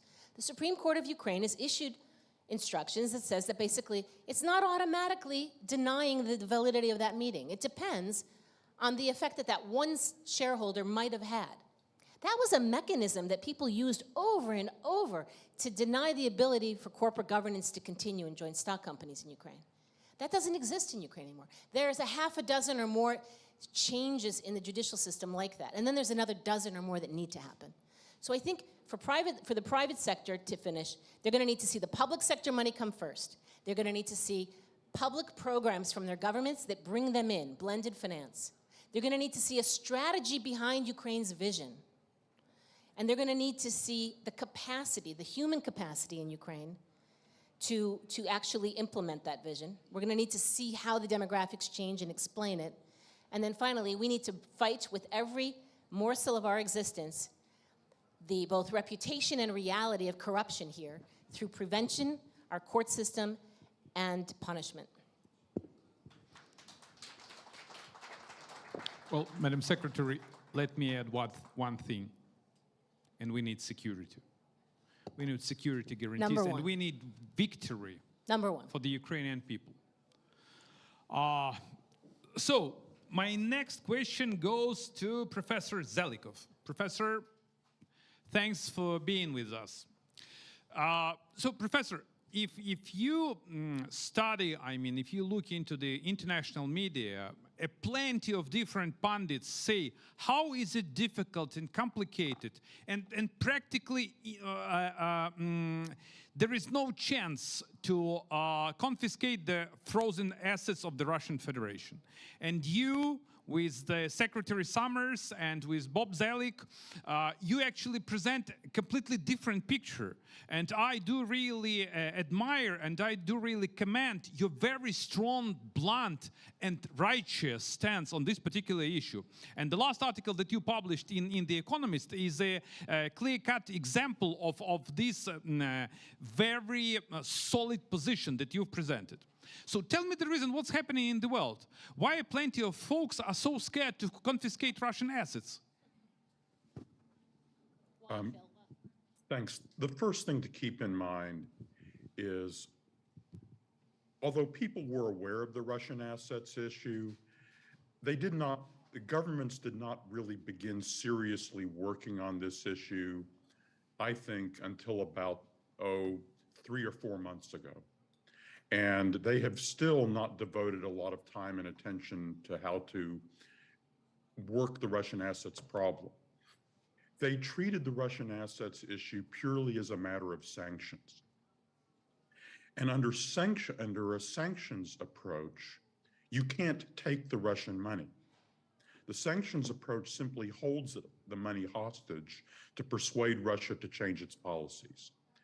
Only in the last few months have governments begun to realize the sanctions approach has reached a dead end, and they have to now move to a countermeasures approach. Now, we've been arguing that position for a year and a half, but only recently have governments started realizing that sanctions aren't good enough, and now they must proceed to countermeasures in which they take the money in order to save Ukraine. By the way, they need to take this money to save Ukraine to win the war, not just to win the peace. The Russian strategy in this war is, if we can't conquer Ukraine, we will wreck Ukraine. We will make Ukraine a weak state and hope that its politics collapse. which was part of the subject of your previous session. The victory strategy is not just on the battlefield. The victory strategy is to show that whatever Russia does, Ukraine will advance, will prosper, and will become part of Europe. The victory strategy requires the kind of resources Secretary Summers referred to and the kind of reforms that former Minister Jaresko just mentioned. But only recently have Western governments begun to seriously think about this. They have overwhelmingly devoted their time and energy to all the military issues and to the emergency and humanitarian assistance and budget support problems. If you were to talk to the people in the Western embassies, they've been spending 95% of their time just on managing the current flows of emergency assistance, which don't really get into the rebuilding or compensation issues yet at all, which are on this enormous scale and which will keep Ukraine from moving forward. So if you want to, why is this so hard? First is everyone has been preoccupied until very recently with other things, to be very blunt about it. Second, there were a series of legal issues that confused many people, and a number of people got very bad advice early on about how to approach these legal issues because they didn't really comprehend what a remarkable and unprecedented situation this is, and they didn't look far enough back to see the precedents that were available and how to handle this. In other words, they stayed entirely in the realm of sanctions and did not step up to the issue of countermeasures. To give you an example, I have seen the European Commission legal paper that they wrote in the spring on this issue. I have read that paper. That paper is not one paragraph of that paper discusses the issues of state countermeasures and the international law of countermeasures. It simply doesn't discuss it.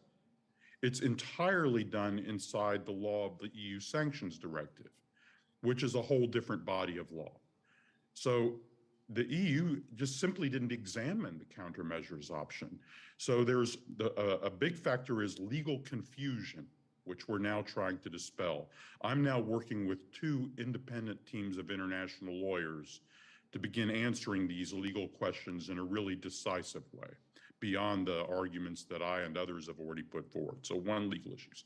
2, there was a lot of, there were a number of bad financial arguments put forward about, oh, well, we can't touch the central bank assets because then people won't put their money into euros. They won't use dollars in foreign exchange. They'll retreat to Chinese renminbi.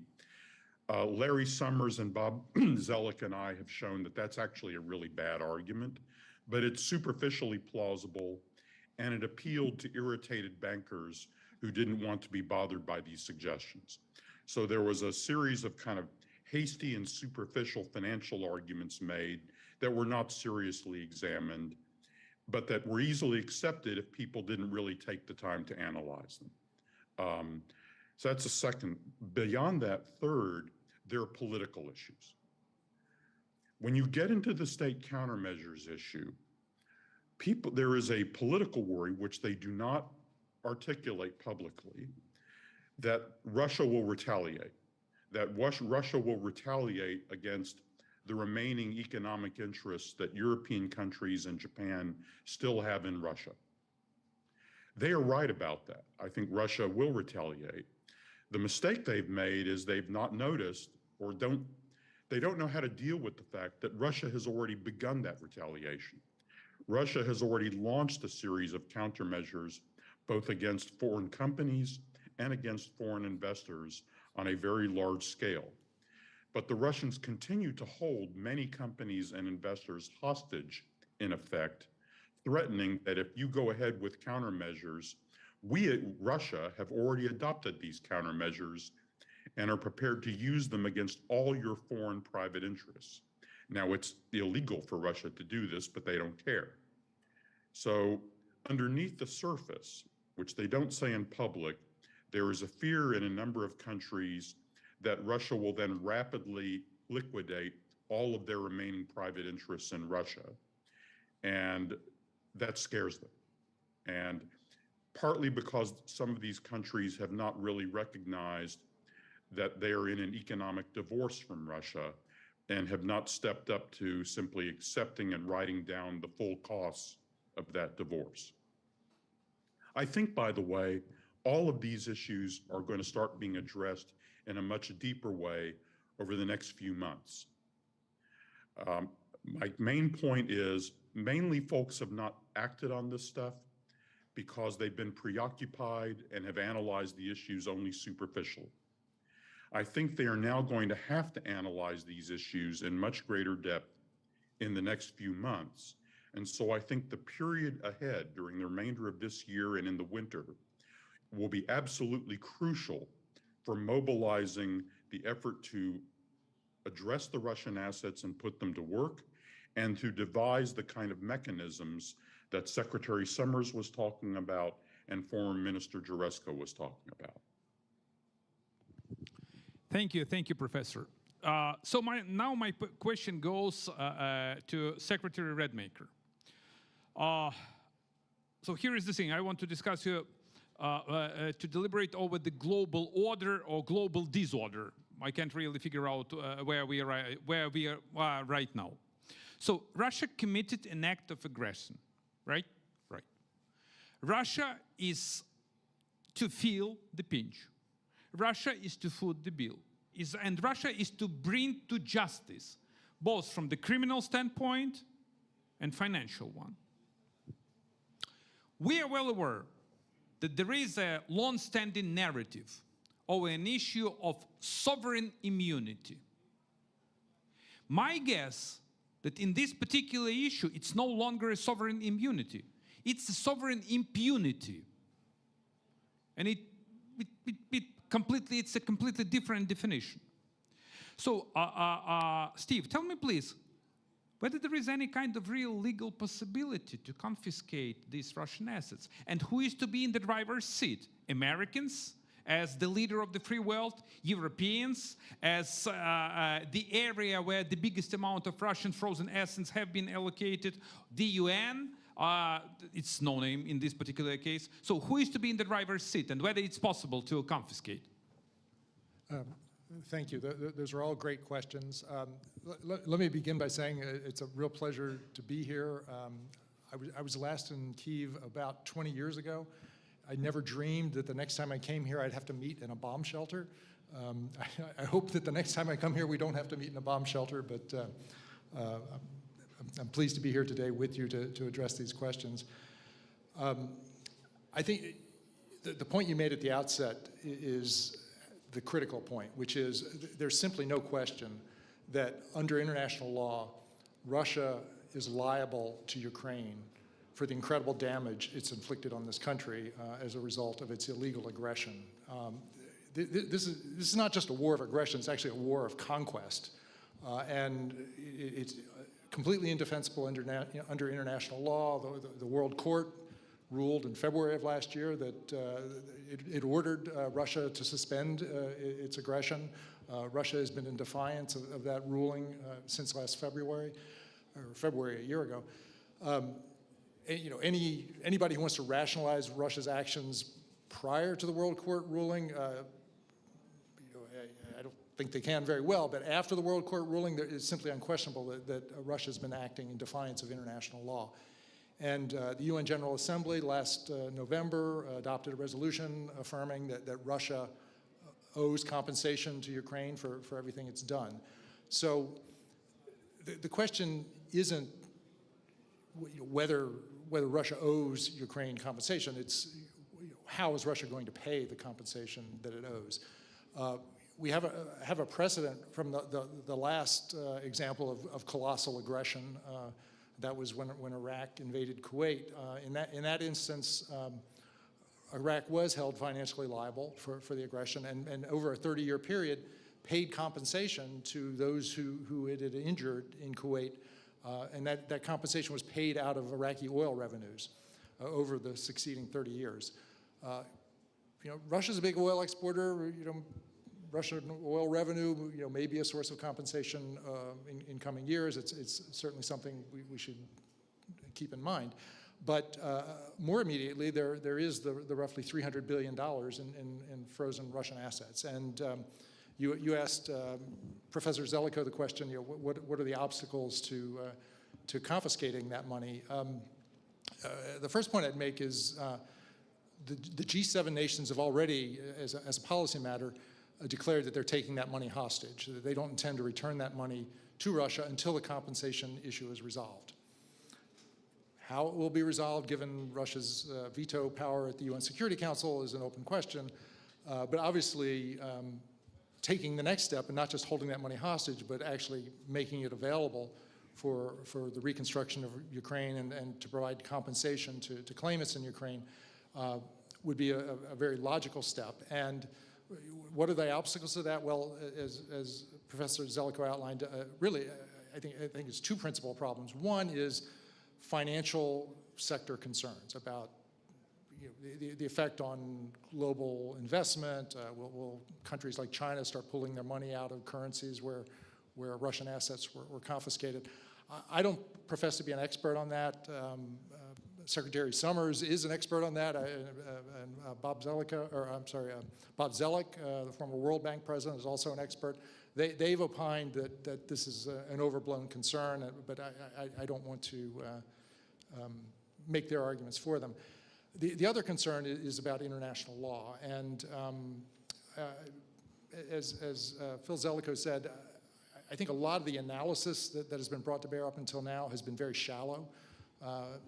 There is, in fact, a very compelling legal rationale, the countermeasures rationale, that without very much creativity can be used to justify confiscating the Russian assets and making them available. The superficial analysis that we've seen, some experts have looked and said, well, countermeasures it's the principle under international law that a country can defy or ignore its international legal obligations if the object of doing that is to compel another country to comply with its international obligations. So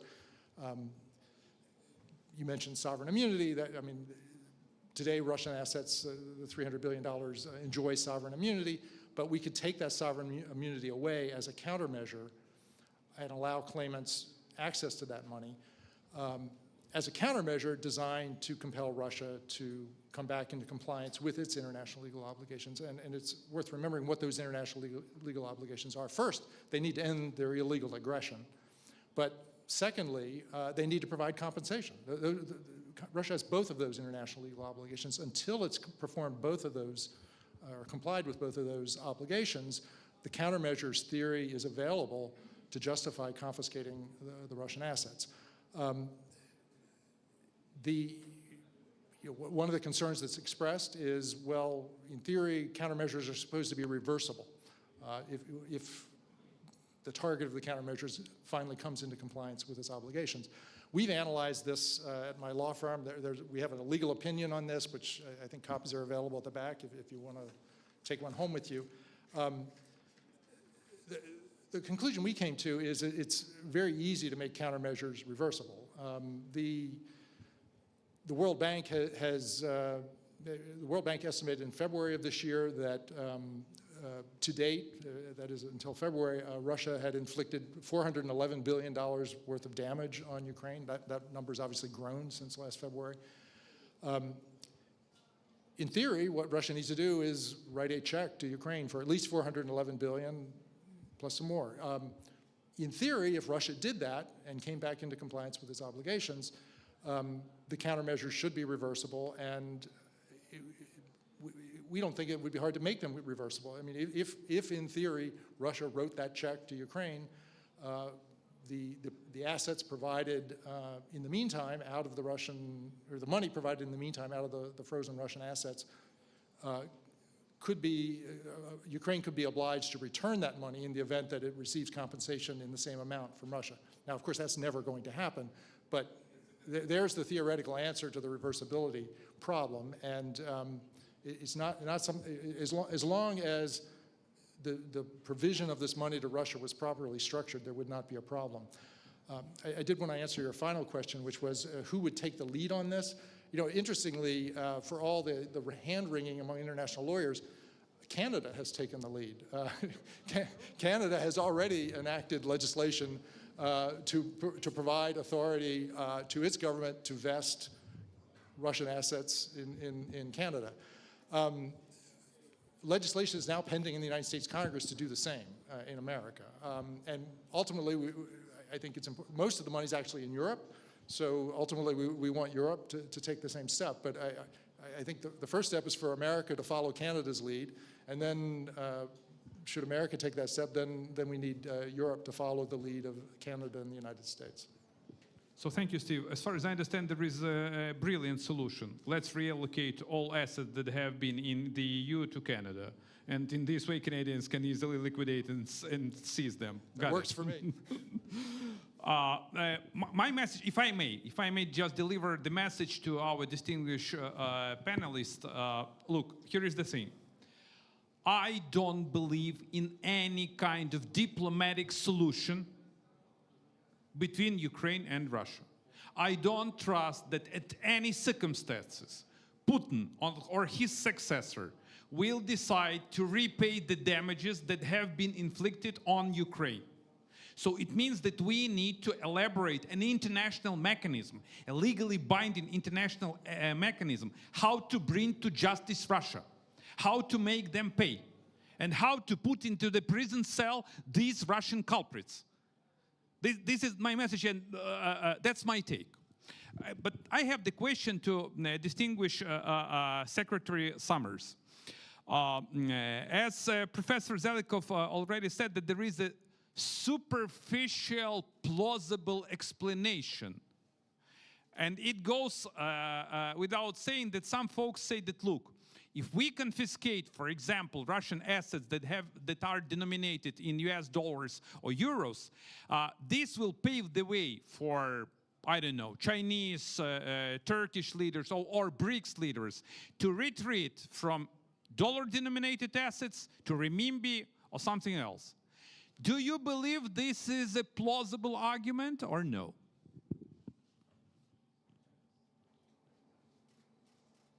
I believe that any incremental effect of what we do here on the demand for dollars or the foreign exchange value of the dollar will be trivial compared to the fluctuations that are taking place.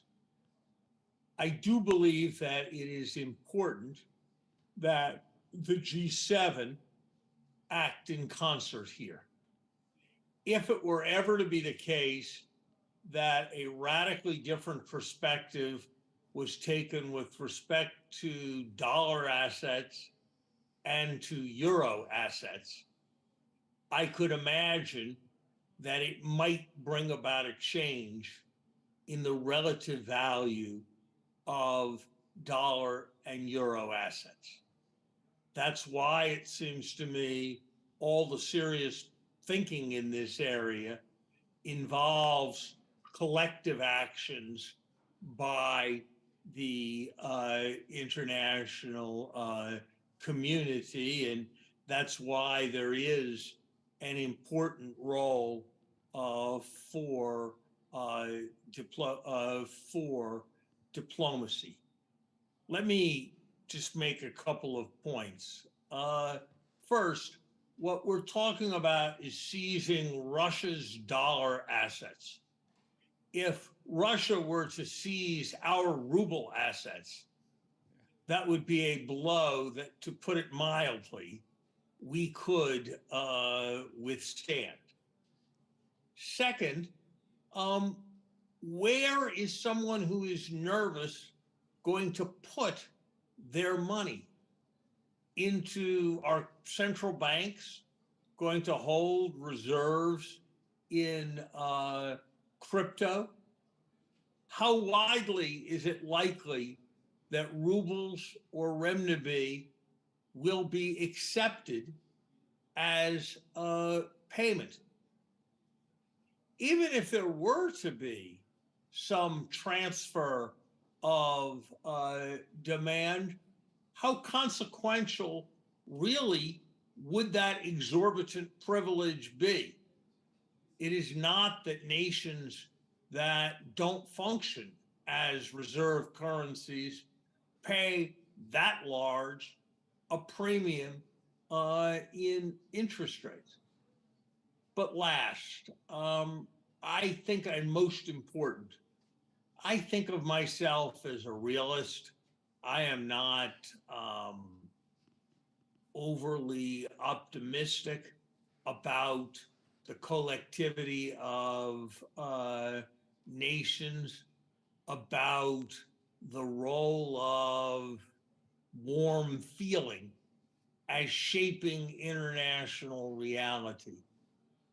But let us suppose that a firm precedent is established that wanton aggression in clear and absolute violation of international law will be met with sanctions. How many are there who are planning to engage in such aggression and who would want to signal that aggression by stepping up and changing their currency holding practices? I do not doubt that the BRICS as a collective are desirous of moving to a less dollar-centered international system. I do not doubt that to whatever extent they can, which I think will prove rather limited, they would like to increase the share of international trade, particularly in commodities, that is invoiced in currencies other than the dollar. But that is something they are seeking to maximize right now. The question is not, can we avoid any question for the dollar and the euro here? The question is, what, if any, incremental impact would this change have? No one supposes that right now these assets are going back to Russia. It has already happened. The Russian central bank, because it was holding its assets, its reserve assets in dollars abroad, has lost those assets. That has already happened with all of the associated financial consequences. I think relatively limited financial consequences. But whatever, it has already happened.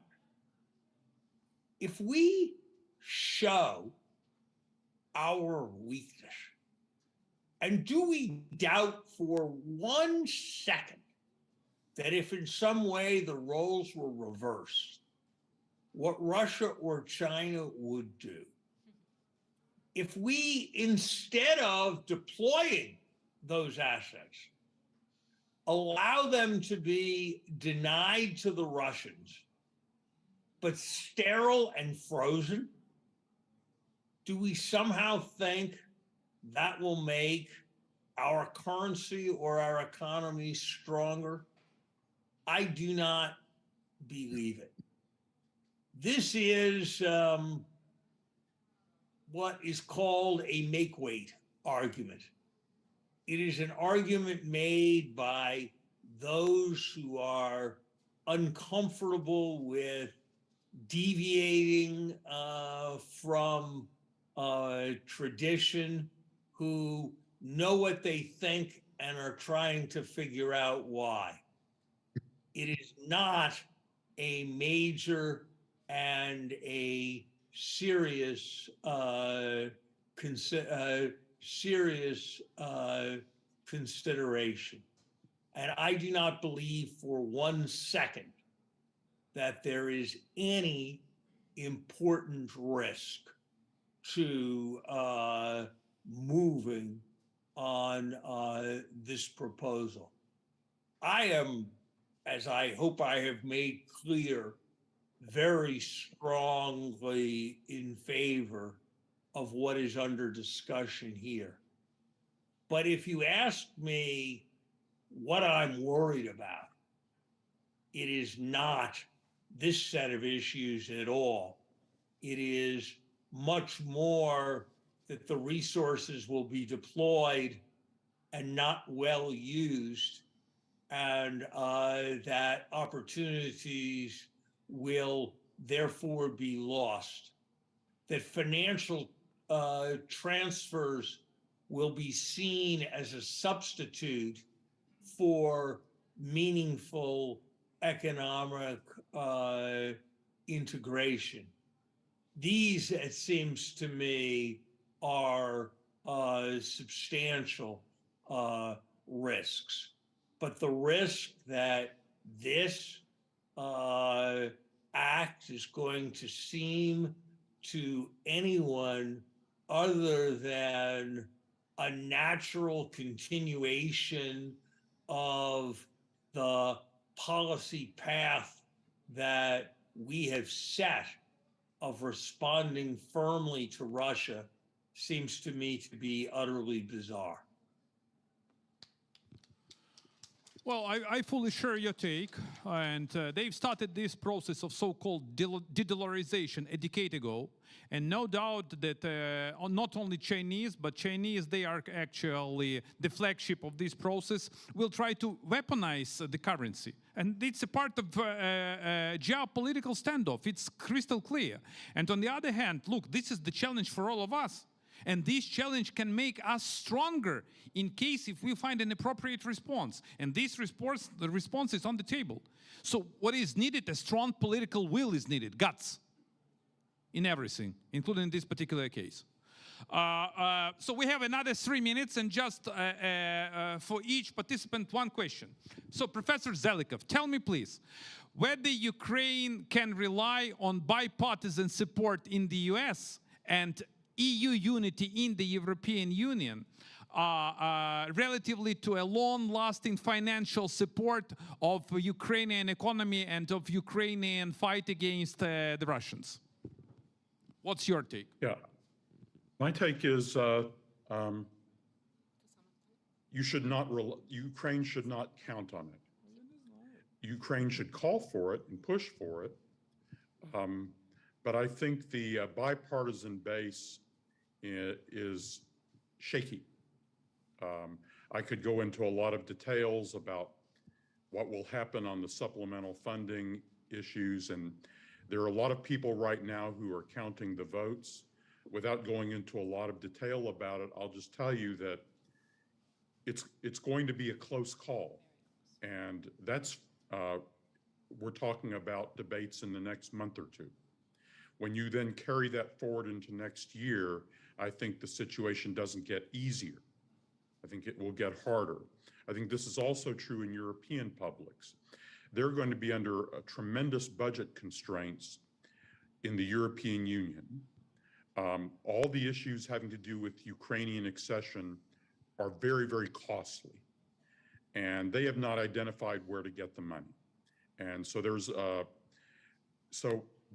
the strategy then is don't put together a strategy that relies on wide bipartisan majorities continuing to give money to Ukraine just like they did last year. Don't count on that. Therefore, develop a strategy that does not count on that.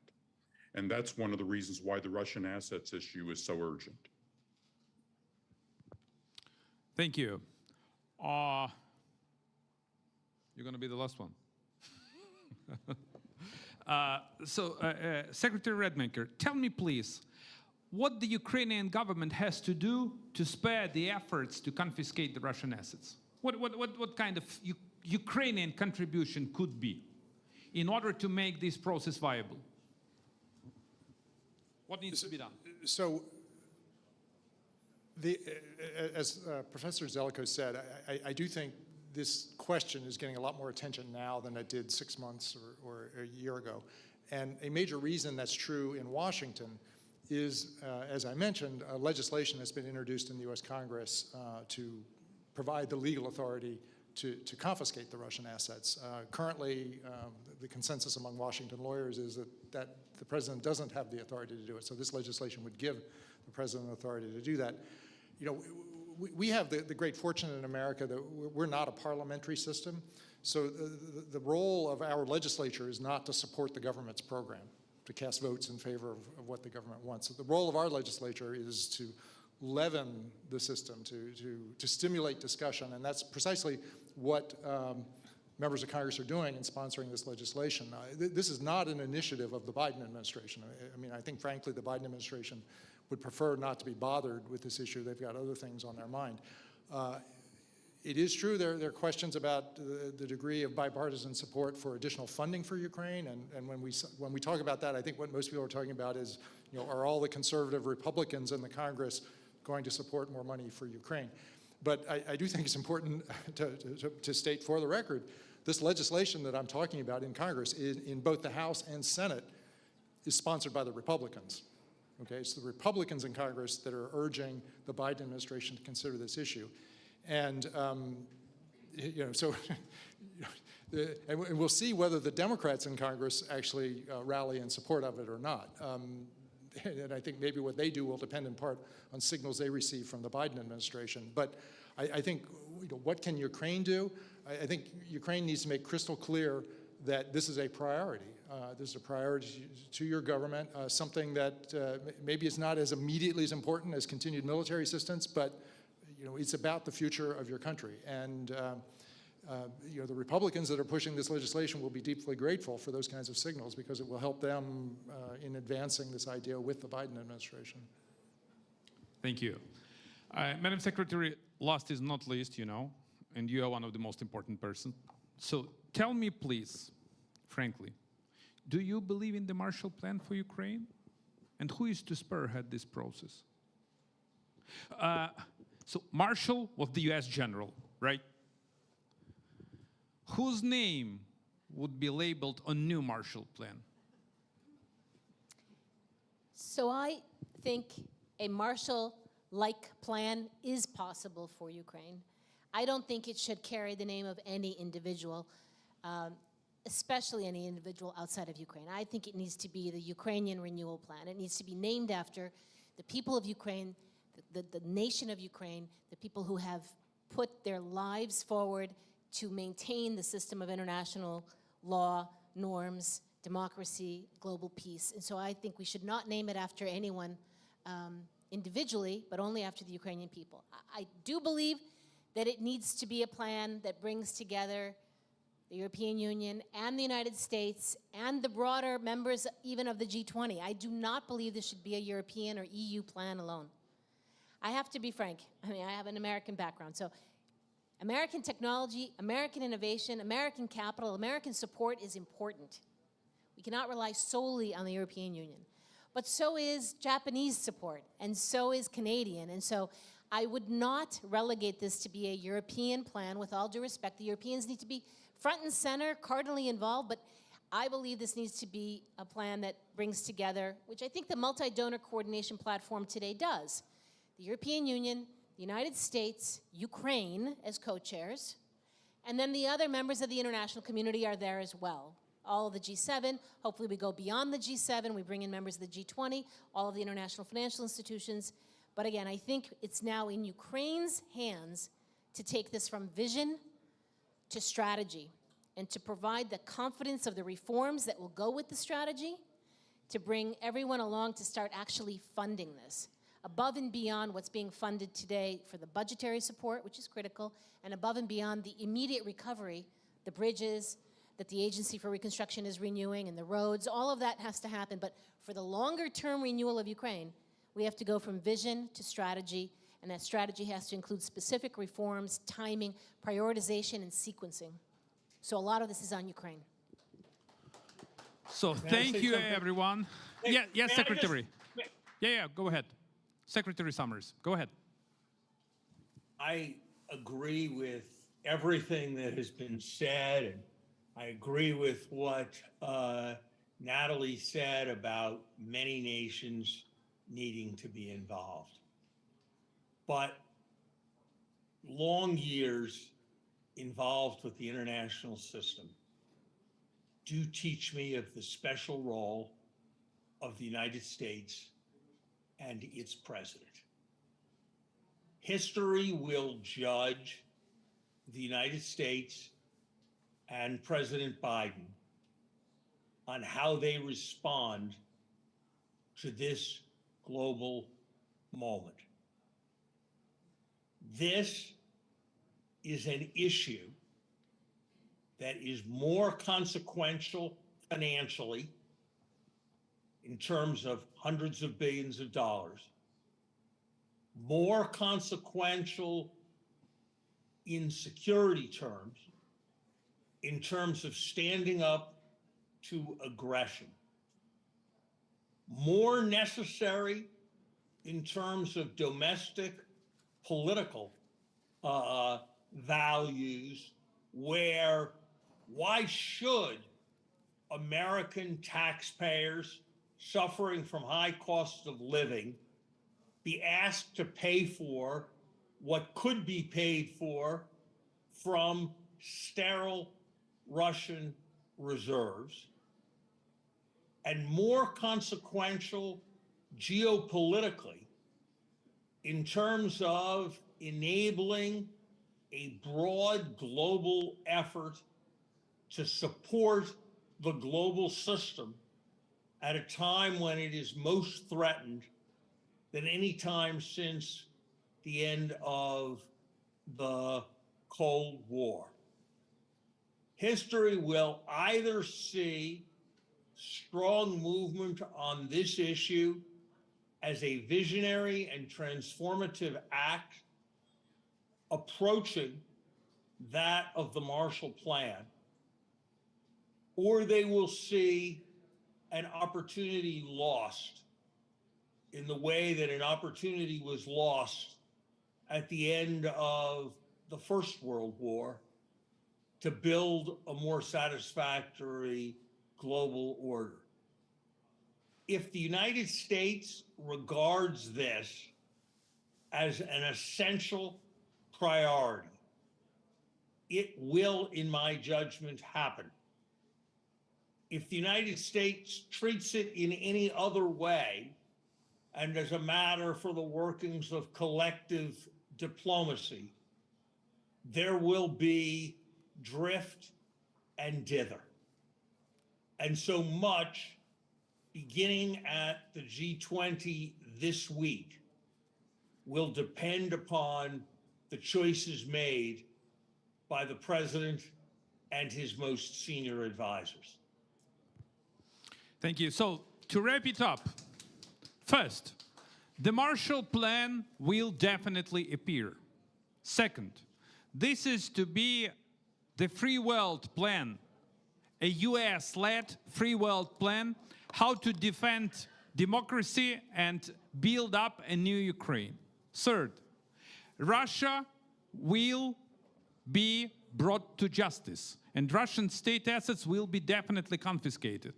It's not to the American or to European taxpayers to pay for the damage that Russia have already did to Ukraine. And fourth, Ukraine will definitely prevail. And I kindly ask you to deliver this message to everyone in the world. Thank you.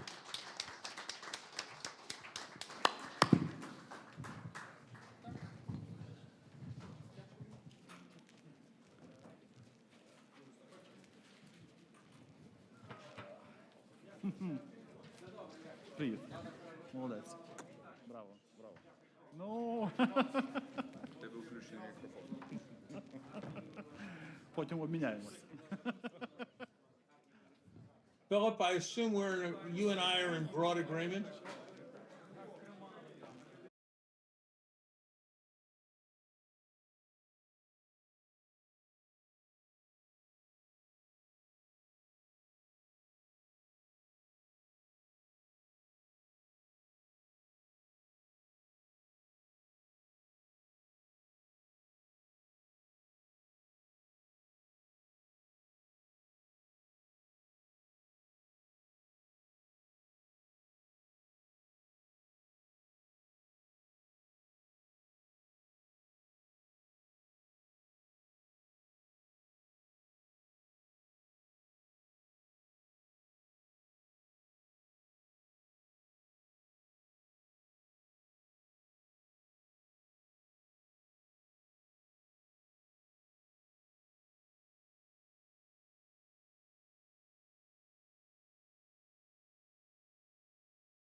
Так? Шановні гості, Dear guests, прохання please зайняти ваші місця. take your seats. І я думаю, що ми And розпочнемо. I think we shall start. Мені здається, що це були дві дуже I цікаві think панелі. those were І two very зараз interesting розпочинається panel третя, мені discussions здається, now. найскладніша панель, The тому що я third хотів би is beginning. запропонувати I think it's the most нашим complicated учасникам discussion because I would like to offer the підвести підсумки participants to draw того, що ви почули, conclusions і обмінятися з on вашими what we висновками have щодо heard and розвитку to ситуації exchange загального бачення your перспектив. conclusions on the vision of Учасники панелі the не situation and the потребують prospects.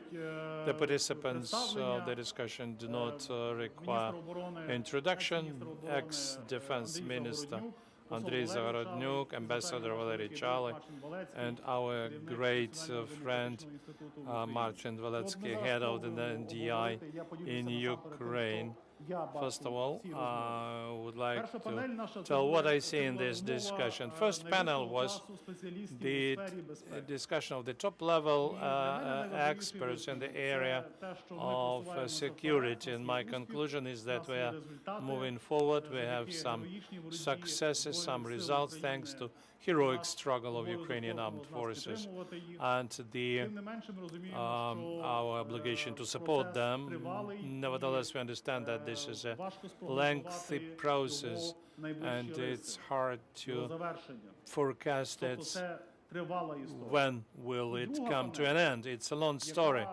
The second panel discussion demonstrated, first of all, the message on the importance of authoritative partners which support Ukraine, in particular, ex-president of Harvard University and Finance Minister Lawrence Summers, Philip Zelikow, everyone who participated in that discussion were the top-notch experts, and they all state two things, as Arseniy said rightfully.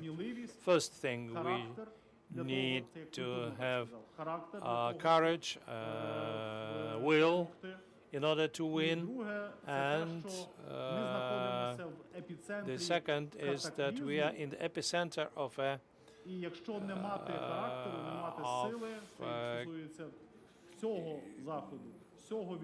our situation where if you do not have a character, if you do not have a will, this concerns the whole world, the Western world, the results of this situation may be unpredictable. This is the assessment by people who are realists. And I would like to talk to you in this particular context because the role of Ukraine is important in this. Andriy, will start with you. What's your assessment of the situation? First of all, on the front line, and your assessment of prospects. Thank you very much. Good afternoon, everybody. I'm not going to repeat what people know about the news and information from General Staff. We understand that the offensive is taking place, counteroffensive. It's very difficult, lots of obstacles.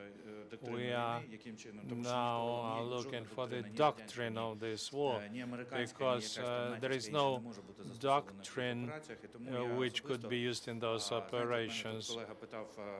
My colleague asked me, where am I from the point of Ukrainian press? I'm dealing with practical things together with our defense forces, but I still make comments to foreign press, and especially sharply I comment the so-called unsuccessful counteroffensive.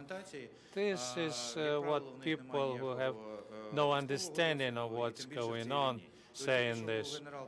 I have just listened to General Petraeus, with whom together we spoke at CNN, and he supports us that it's impossible to plan such operation or to plan the timeline.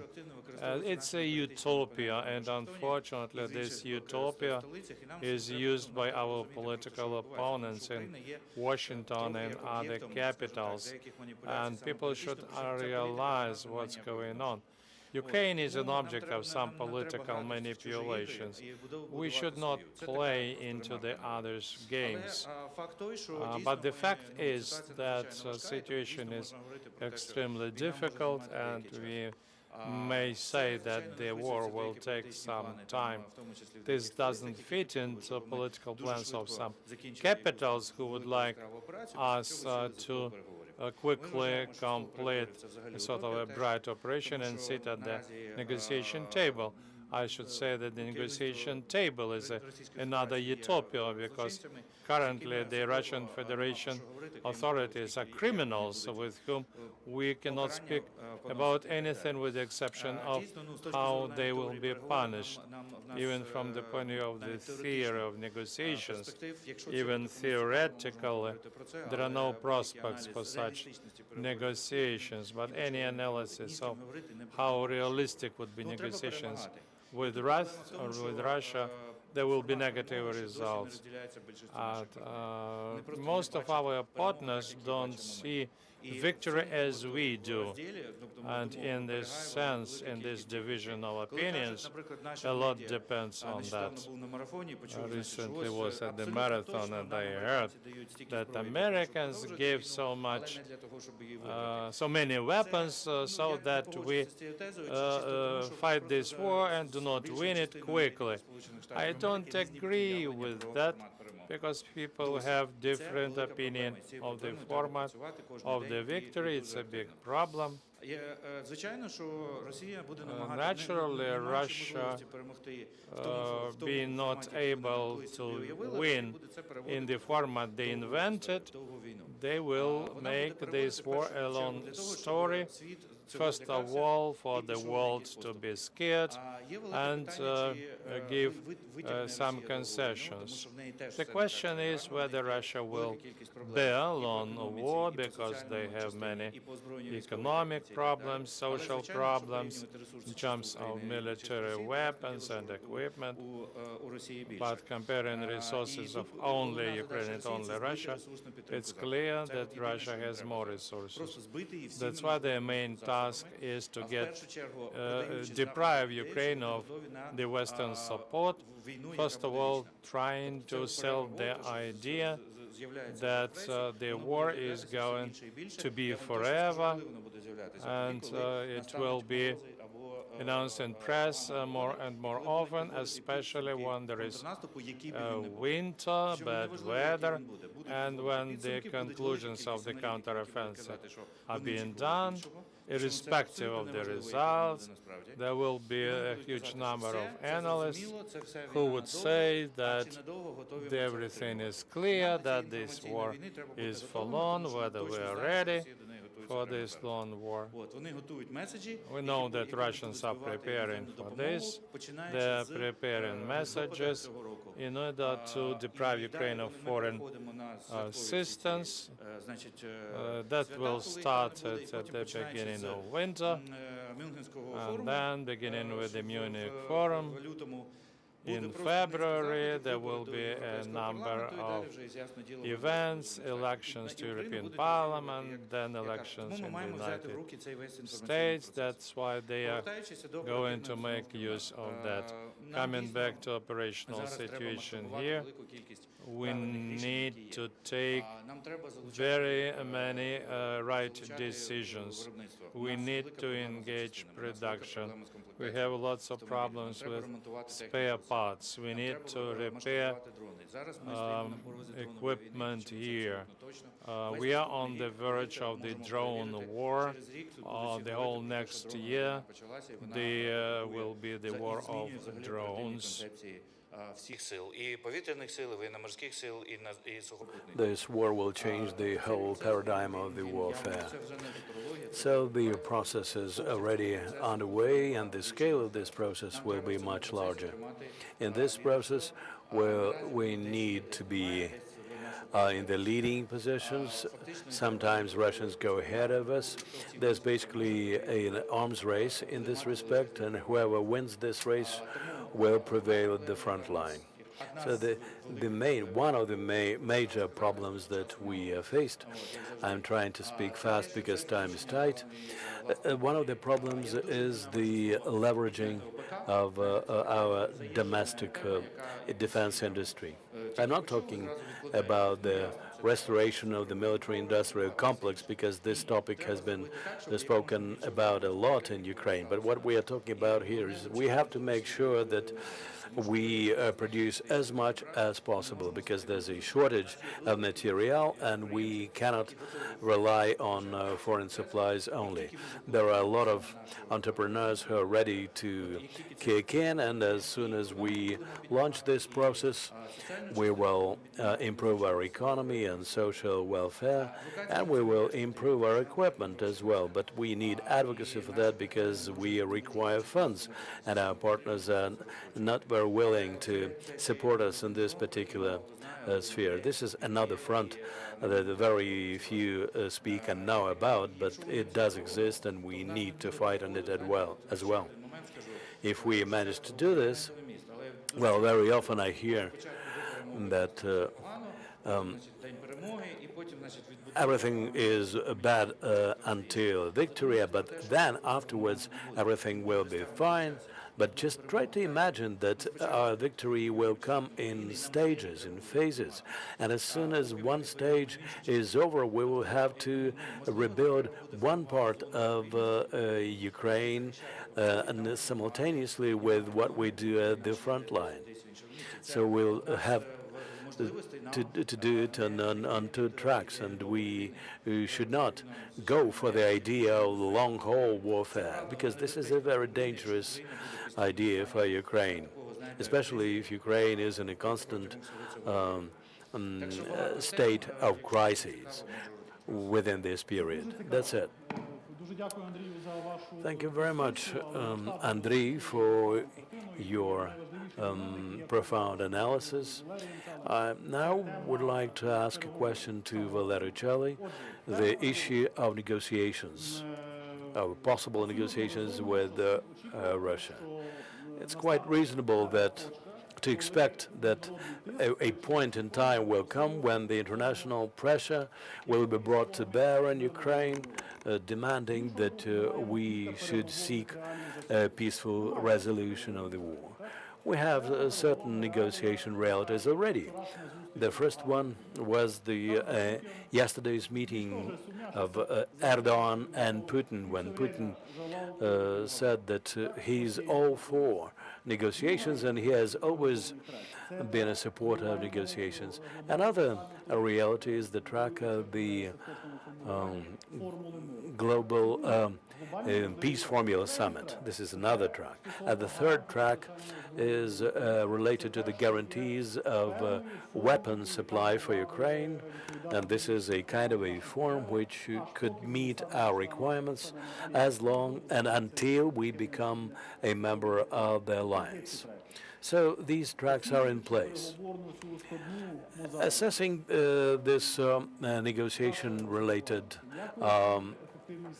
mosaic, Your Excellency, what is your take on the performance of our government and our diplomacy? What should we get ready for? What should we secure ourselves from?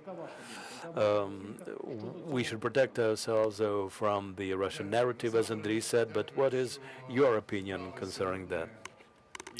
Well, first of all, thank you very much for holding this event now, because one can feel that this discussion is really necessary.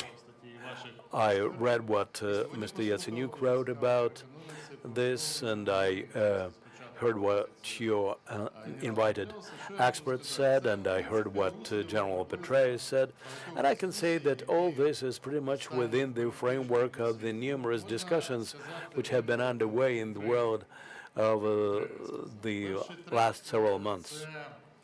There are three visible tracks on that. The first one is about realists who say that sooner or later we will have to make a pause in the hot war. they understand that the confrontation is not going to end, but they want to understand when the hot phase of the war will come. I've heard arguments that, for instance, people say that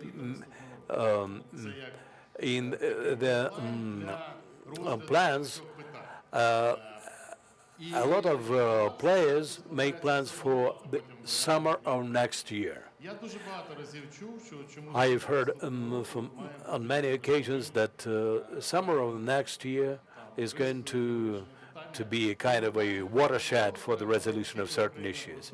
And until that time, a lot will be decided by what will have been achieved by that timeline. And people who hold that opinion say that Ukraine may be a member of NATO, but the mandate of Article 5 may not cover the entire territory of Ukraine. What's been said today is about a possibility to have a membership in NATO without covering all the territory of our country with Article 5. Another train of thought is that Ukraine should make concessions. We have to step back before it's getting worse, and Ukraine will have a weaker negotiation position. And the last one, and I'm a proponent of this one, says that if we miss out on this moment, it'll be much more difficult to bring to responsibility the war criminals and Russia in general. The question is not how long the war is going to last. This is an issue more for ourselves, but not for the outside world. But the problem is that over the last year and a half, we didn't have any coincidence between our strategy and the strategy and vision of our partners. There's always been a gap between the two. You can supply something for 3 years, but you can supply the same amount of weaponry within 2 months, and the result achieved with the use of these weapons will be totally different. My desirable forecast is about Ukraine being invited to NATO membership in Washington at the following summit, and that will be pretty much our last chance. If we miss out on this one, then it'll be much harder for us. Even though people say that after the war it'll be much easier, no, it's not the case. I totally support the position of your forum and the advocacy group present here that we need to press for that. And there should be Plan A, Plan B, and Plan C, because now Plan B is being implemented about the so-called security guarantees. I think this is unfair to the society, because in all the documents that I've seen, the drafts bilateral agreements include no security guarantees at all. And then we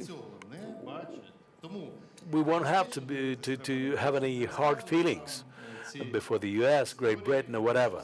We should be realistic. The security guarantees are not forthcoming. That's it. What are the biggest risks, the way I see in them, the most critical ones? Risk number one, which has been discussed today, and Mr. Minister has just spoken about this as well, the unity and the cohesion of the society, the drive for solidarity and readiness to use resources for that is really key. Within the next several months, the issue of fairness of draft will come to the fore, because a lot of people left the country buying their way out of the draft, and those who did not do this but tried to avoid draft are being accused of being draft dodgers. So let's face it, we don't have an infinite human resource forever. When some people say, let's have a war of attrition against Russia, no way. We wouldn't be able to match Russia's resources. The asymmetry with Russia can be made up for only by high-tech weapons. We're talking about high-tech missiles like ATACMS and Taurus and so on, in sufficient number, and the platforms for their delivery. We're definitely thankful for financial assistance as well, because this is absolutely key. Sanctions. So we have all the sanctions and all the packages of sanctions gone. Have you heard anything recently about how to close the loopholes? I can tell you that as regards the nuclear power engineering in Russia, nothing has been done against Russia in terms of sanctions against Rosatom. How can we make any further progress? So those are the major risks, the way I see them. And by way of conclusion, I can say that the Ukrainian people have corrected their politicians time and time again, both Ukrainian ones and foreign politicians. And I think that the biggest problem will come if the Ukrainian people will be sidelined from the decision-making. I think it's high time we put paid to all those TV marathons, which divide people into pro and con and so on. We have to put an end to this parliament, which visibly moves in one direction, but somehow fail to change certain individuals and officials which have to be changed because they are under sanctions. Well, it's good that the ex-minister of Defense reported to the parliament today, but anyway, a lot of about the work of parliament should be changed. We've heard a lot from the experts. But what about the drafting of scenarios and plans and strategies on the part of Ukraine? It's not being done. So we all have to put an end to this stovepiping and come together and to ensure that there's a horizontal link between all of us and to move in the same direction. And everything depends on one person, the Ukrainian President Volodymyr Zelensky. If the civil society comes in, so much the better, then there will be experts from the society and so on, and things will move forward. I was surprised that I actually supported everything that the Secretary of the National Security and Defense Council said today. But I disagree with the thing that democracy cannot exist during the war. It will exist during the war. It'll be a mistake if we turn ourselves into a small authoritarian country and will try to beat another much larger authoritarian country. I thank Valeriy very much because he gives me an opportunity to ask the third question. First of all, I'm happy that members of parliament are joining us as a rule of one faction. And using the words of Valeriy Charlie, I want to underline that this is a clear-cut position, targeted position of Kyiv Security Forum to invite all Ukrainian politicians, not politicians working for Russia, not corrupt politicians, but Ukrainian politicians who want to bring positive result. That's why our space is a non-partisan space. It's a space for the politicians who are engaged into policy making in the country. The question is to Marcin, whether democracy is possible at a time of war. For us, the question is not less important than national security, because we are fighting for democracy in our country. National idea, how to maintain this balance, and what would be your assessment of this balance? Thank you. We'll speak English. First of all, many thanks to the organizers, and I want to congratulate you on many things and later on criticize you on one, but a minor thing. Starting with congratulations, it's very important that you actually have those three panels and you look at the issue of security in a very comprehensive concept. So you have a political military aspect, you have economy, and then you have a human dimension, democracy, and other aspects. And, congratulations, and this is very important to, look at those issues. I've been always saying that, in a long-term perspective, Ukraine will need strong army, strong economy, and strong democracy. And there's no other way. All those three things are dependent. I'm going to share my own personal observations as someone who has been observing Ukrainian, democracy, supporting democratic forces for more than 25 years. So disclaimer, those are my views, not necessarily of our donors. And I would like to focus on three factors, which I think are very important for, strengthening and supporting democracy now, challenges for the future, and later on, if we have enough time, maybe of some optimistic messages. So, first of all, let us recognize it. Yes, Ukraine democracy, keeping in mind circumstances, is doing well. And I really mean it also in a global perspective, because if you look at the Freedom House, if you look at the VDEM, we've been in 17 years of a negative trend of growing authoritarian tendencies. Look at your neighborhood. Look at your neighborhood. You have totalitarian regimes on one side, you have a sliding democracies, already authoritarian regimes, even in EU countries. So if you look at the region, you do not have a perfect company. So, and that's something which we need to recognize. Every time we start to criticize democracy in Ukraine, also let's not forget about the region. However, what are the positive factors? Internal. NDI has been conducting surveys for many, many years. The last survey in May is showing the strongest support ever. 94% of Ukrainians would like to see Ukraine as a functioning democracy. This is a significant increase. I remember surveys back from 2006, 2007, where we had the level of 57%, 60, 94%. Second very important internal factor, and as someone who worked in more than 50 countries, you probably have the strongest civil society I ever seen in my life in any country. I totally agree. I'm worrying about media pluralism.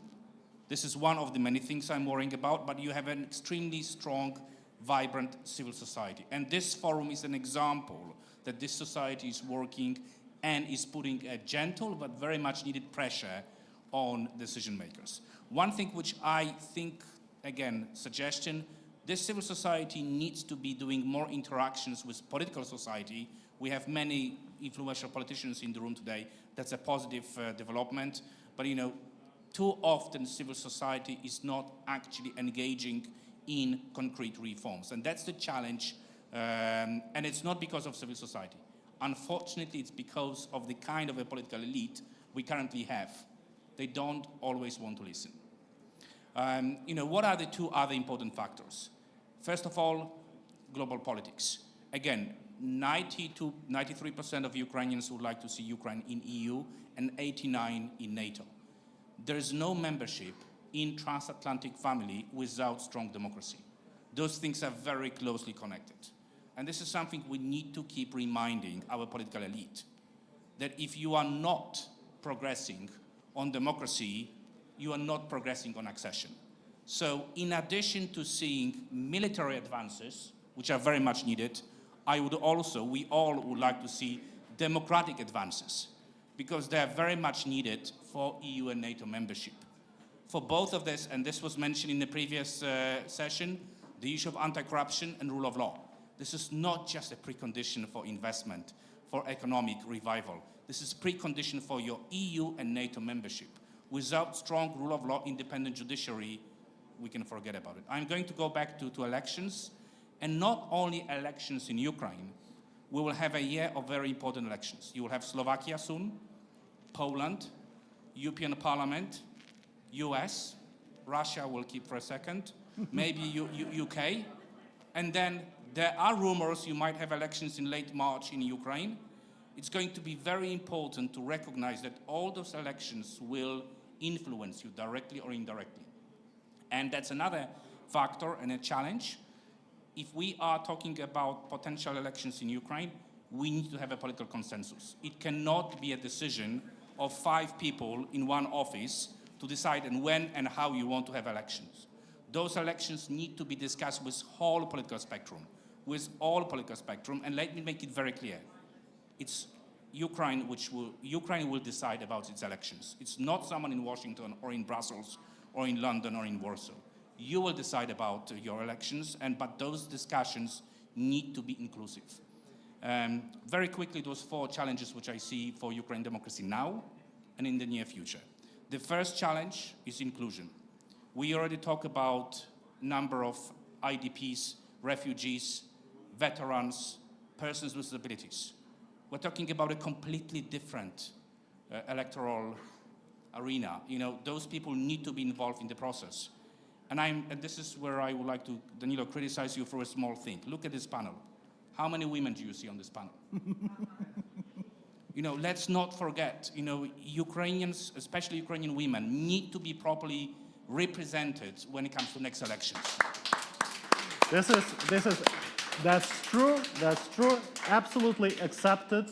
The only problem is, and I need to confess, that we were rejected by women this time, but hopefully the next time I we will do actually it. agree, we're not that handsome. No, but clearly this is the line, the policy line of the Kyiv Security Forum, that we stay strongly for the gender equality, and usually, or almost always, we have for gender equality at our panels, but here I fully accept your criticism. Yeah, and this is why I'm worrying about the next elections. When I look at the recent surveys, when I look at the top 5 people in terms of public support, I don't see a single woman in terms of presidential elections. That's a concern. If I look at the parliamentary elections, most of the women are refugees and IDPs. It is very important to put a pressure on political parties to make sure that they are inclusive. Huge challenge of veterans, persons with disabilities. We've been discussing it. It is going to be one of the most important challenges for Ukrainian democracy, social cohesion. Second one, again, mentioned in the first and second, we all know where the money comes from when it comes to politics, how politics is done, and integrity is going to be something which will be or not to be for Ukrainian democracy. Third challenge is institutions. We really have to stop thinking just about yet another political project. There are very powerful politicians who just think if they change the name of the party to their last name, they will get extra votes. It should not be a question of yet another political project. Ukraine really requires strong institutions. And I totally agree about Verkhovna Rada, and I would really like to see strong political parties. Because we are talking about marathon. Ukrainian democracy will have to grow for the next 20, 30 years. It cannot be done if we continue with those political projects. Every 2-3 years we create a new political project. We have to start investing in strong institutions. And the last challenge is, a combination of inspiration and innovation. And what I say by inspiration, we all know that the next 10 years are going to be very difficult. Anyone who is going to politics will never hear thank you. We need people who are willing to sacrifice, people who are willing to work hard, because the next 10 years would require inspirational leaders. I am convinced, looking at the surveys, we have many of them in Ukraine, but let's create the conditions that all of them can participate in free and fair elections.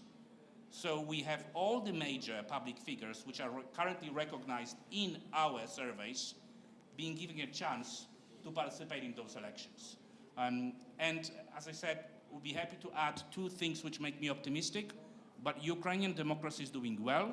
We need to support it, but we need to be fully aware of the challenges we are facing.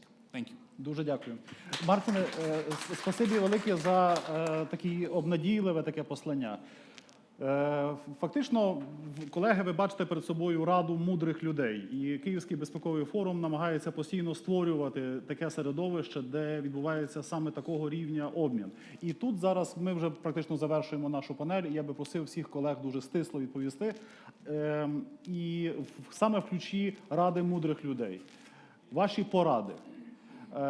Пане міністре, до вас перша порада, яка стосується Міністерства оборони. Що ви очікуєте від зміни керівника Міністерства оборони? І що ви порадите вашому колезі, який приходить на цю посаду? Слава Богу, що я 20 разів відмовив говорити на цю тему, і це буде 21-й. Некоректно для мене зараз тут відповідати. Це буде дуже важка робота для людини. Навіть неможливо уявити, наскільки важка. Величезні виклики перед країною. Давайте побажаємо йому успіхів і будемо допомагати, тому що його успіхи – це успіхи країни і перемога всієї країни. І давайте не забувати, що наш головний ворог тільки чекає, коли в нас будуть тут якісь між собою, sitting and Я не waiting знаю, for чи us можу мені to назвати get мудру людину. Я точно можу сказати, що вони тільки чекають, коли ми всі тут пересваримося, між собою перегриземося і побуваємо один одного на політичному або будь-якому іншому фронті. І тоді нас воювати буде набагато легше. hit each other and Я kill багато each спілкуюся other. з військовими людьми, в тому числі ті, які зараз в зоні бойових дій, Communicate a lot with military people, especially those Я не in бачу the front готовності line. країни зараз до I виборів. don't see that the country is ready for election at the moment, frankly speaking. No, the country is not ready for this election.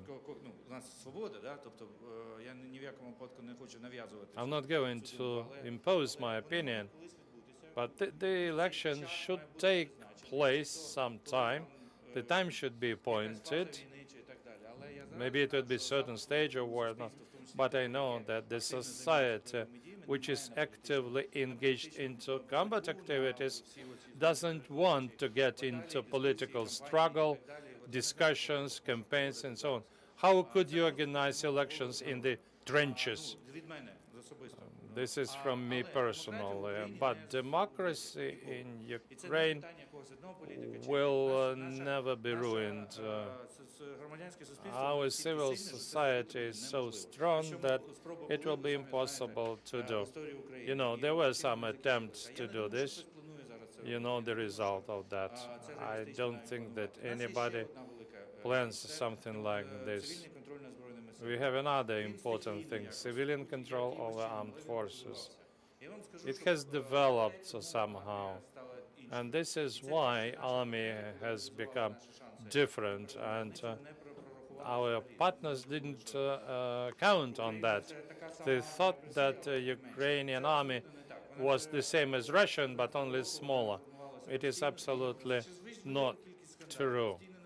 It has been forming, developing since 2014, and through reforms and changes.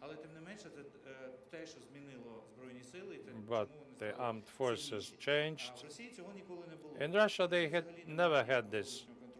There is no outside control in Russia at all.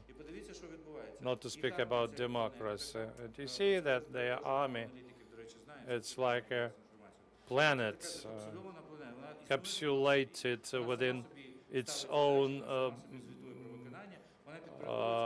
bubble. It is subordinated to only one person, Vladimir Putin, and he cannot control this army. Вони самі собі там все роблять. І коли як тільки ви So in Russia, the military is not subordinated to anyone, and if someone like Surovikin rises up, they take him out. And then they make believe that everything's fine, which is not the case. But somehow the system perpetualizes itself and keeps on going. We had something very similar until 2014, and our military was not properly subordinated to anybody. And in 2014, I recall that the situation at the front line was very precarious. But then everything has changed, and it's going to stay the way it is. This is our achievement. And this is why Russia will lose, because they don't have democratic control over the military. Well, it's good that you wished to the new Minister of Defense to keep on going along the course which we chose in 2014. Valeriy, but please don't decline my question saying that this is not ethical for you to take it. I am asking you as the best expert on the U.S. in Ukraine. What would you advise to our government at this very difficult juncture of our history? I'll be very brief, but one point related to the U.S. I will believe that elections are realistic if we manage to open up 100 voting precincts in the U.S., for instance. And the question is why the results of the vote in the U.S. Was one, and the one within Ukraine was totally different. The answer is that in the U.S. they didn't have 1+1 TV channel and so on. So if we could provide an equal access to all the facilities, then the elections would become realistic. If people in the trenches say that their right to vote is provided, then it would be possible. But what about the criticism which we hear from the U.S., for instance, when they say that in Ukraine there are attempts to concentrate power?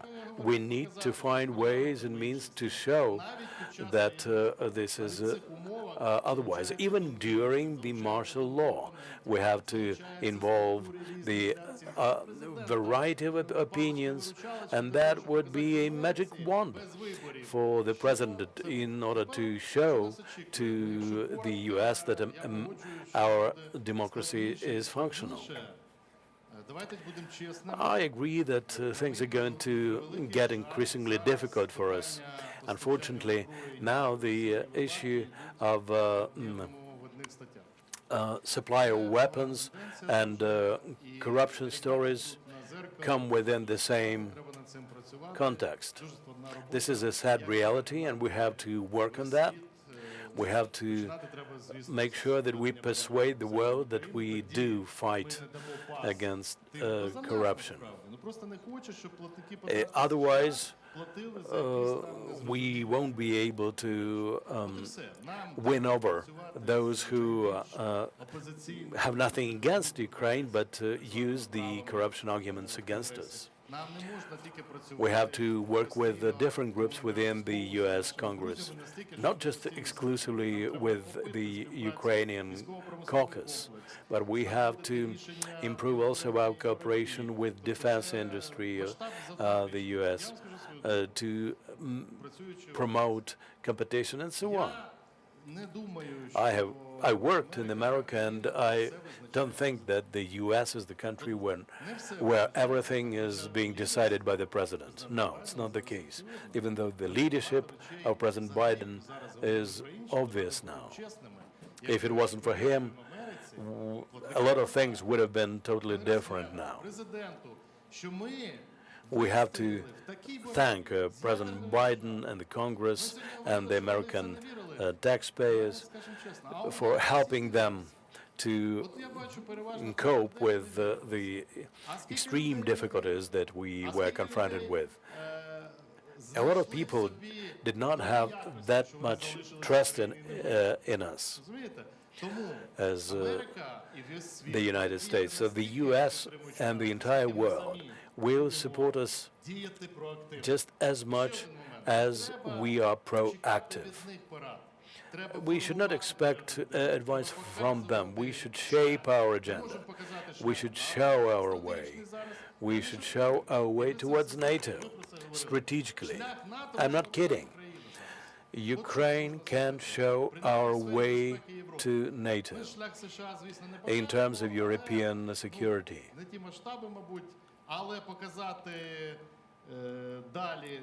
We can show what Ukraine can do together with the U.S. We should have meetings of the Commissions of Strategic Partnership.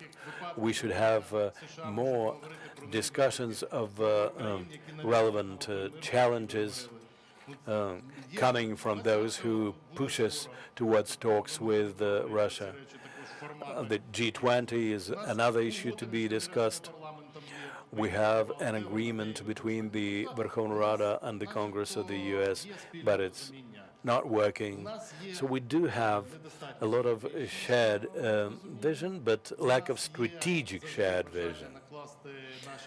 And we very often try to extrapolate our decisions on the political expediency, and this is not always right. The U.S. elections will have an impact, but not the decisive one. And the final point, we Ukrainians are overly reliant on the outside. Yes, we do receive a lot of assistance from outside. This is the case. But frankly speaking, I don't see any serious moves. Maybe I'm wrong, and maybe my colleagues will criticize what I say. Take a small business, for instance. People who are highly mobilized and struggle to survive. There are a lot of people who are struggling to survive in Ukraine, but they're not being assisted by the state. They're being harassed by endless inspections and so on and so forth. We have to help the middle class to grow rather than otherwise. And final point.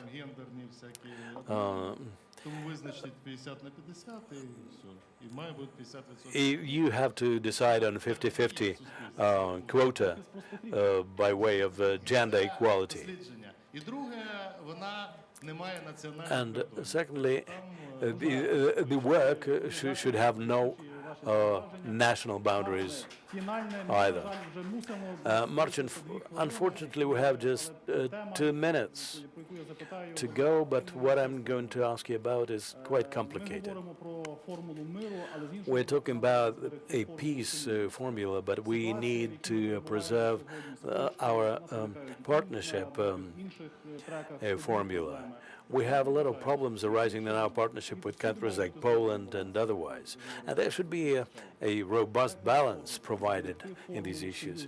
How can we preserve our partnership formula given all the costs, all the challenges, all the expenditures? What does it take from both sides? Obviously, I have a conflict of interest because, as a Pole, but, my heart is here in Ukraine. So I will be honest with you. The recent surveys are very clear. 76% of Poles are looking at Ukrainians with admiration. They're very grateful. I think every Democrat globally understands that the Ukrainian sacrifices are protecting our democracies globally, and it's our moral obligation to be helping you.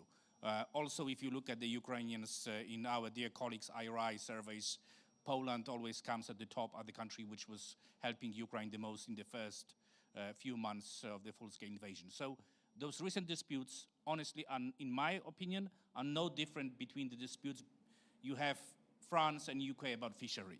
This is a brutal economy. You know, we have to make sure that societies build this very strong connection, and we already have it. But when it comes to solidarity, as a friend, I would also make a suggestion. But don't allow to lose your strong allies and supporters when it comes to democratic forces in Belarus, democratic forces in Georgia, and you have a good relations with with Moldova currently. You also have to focus on your near neighborhood. It is very important for Ukraine to recognize that once Ukraine wins, you are going to be a game changer for the whole region. You will become a regional superpower. You will actually have a huge impact on the whole region, and that would be the end of the Cold War, because you will see the collapse of totalitarian regimes in Belarus and in Russia. Obviously, one of the reasons why Russia is blocking EU accession, NATO accession, and the growth of a strong democracy, because this is a direct threat to Russia's existence. 3 final points. Ivana is here. I would stress it again. This is the strategic direction for Ukraine, EU membership, but not in a 20 years' time, not in a 15 years' time. You really have to work 120% to make sure that you meet all the criteria. And those 7 criteria, this is just a warm-up before the marathon. This is a warm-up before the marathon. The Copenhagen criteria would be really much harder when it comes to functioning democratic institutions. And you really have to improve a number of things when it comes to media pluralism, rule of law, political pluralism, elections. There will be no room for mistake when it comes to functioning democracy, because there are countries, there are politicians in Europe which, just like with Western Balkans, will start using arguments that Ukraine democracy is not ready for EU membership. And political criteria, Copenhagen criteria, are very difficult. We've seen how it was used against some Western Balkan countries. 2 other points. I have no doubt this is closely connected to the second panel. Economic recovery will only be successful if we continue with decentralization. Decentralization is precondition for a full-scale reconstruction, renovation, modernization of the country. And we have to go back to all those successful reforms when it comes to decentralization. And final point, I've been recently in a number of Central European countries, including Poland. I'm amazed how effective Russian disinformation is. You are doing extremely well in terms of combating Russian disinformation in Ukraine. You need to help others. You are the leaders on drones, and you are the leaders of fighting Russian disinformation. This cyber warfare is taking place in Central Europe, and we, as a Western democratic world, unfortunately are losing this war, because Russian disinformation is very effective in Slovakia, in Poland, and I expect them to actually be quite effective with upcoming elections in the US. Дуже дякую. Подякуємо нашим панелістам і спасибі вам за участь в нашій спеціальній події. Для нас велика честь приймати вас. For your participation. It's been a great honor for us to host us here for this event. Thank you.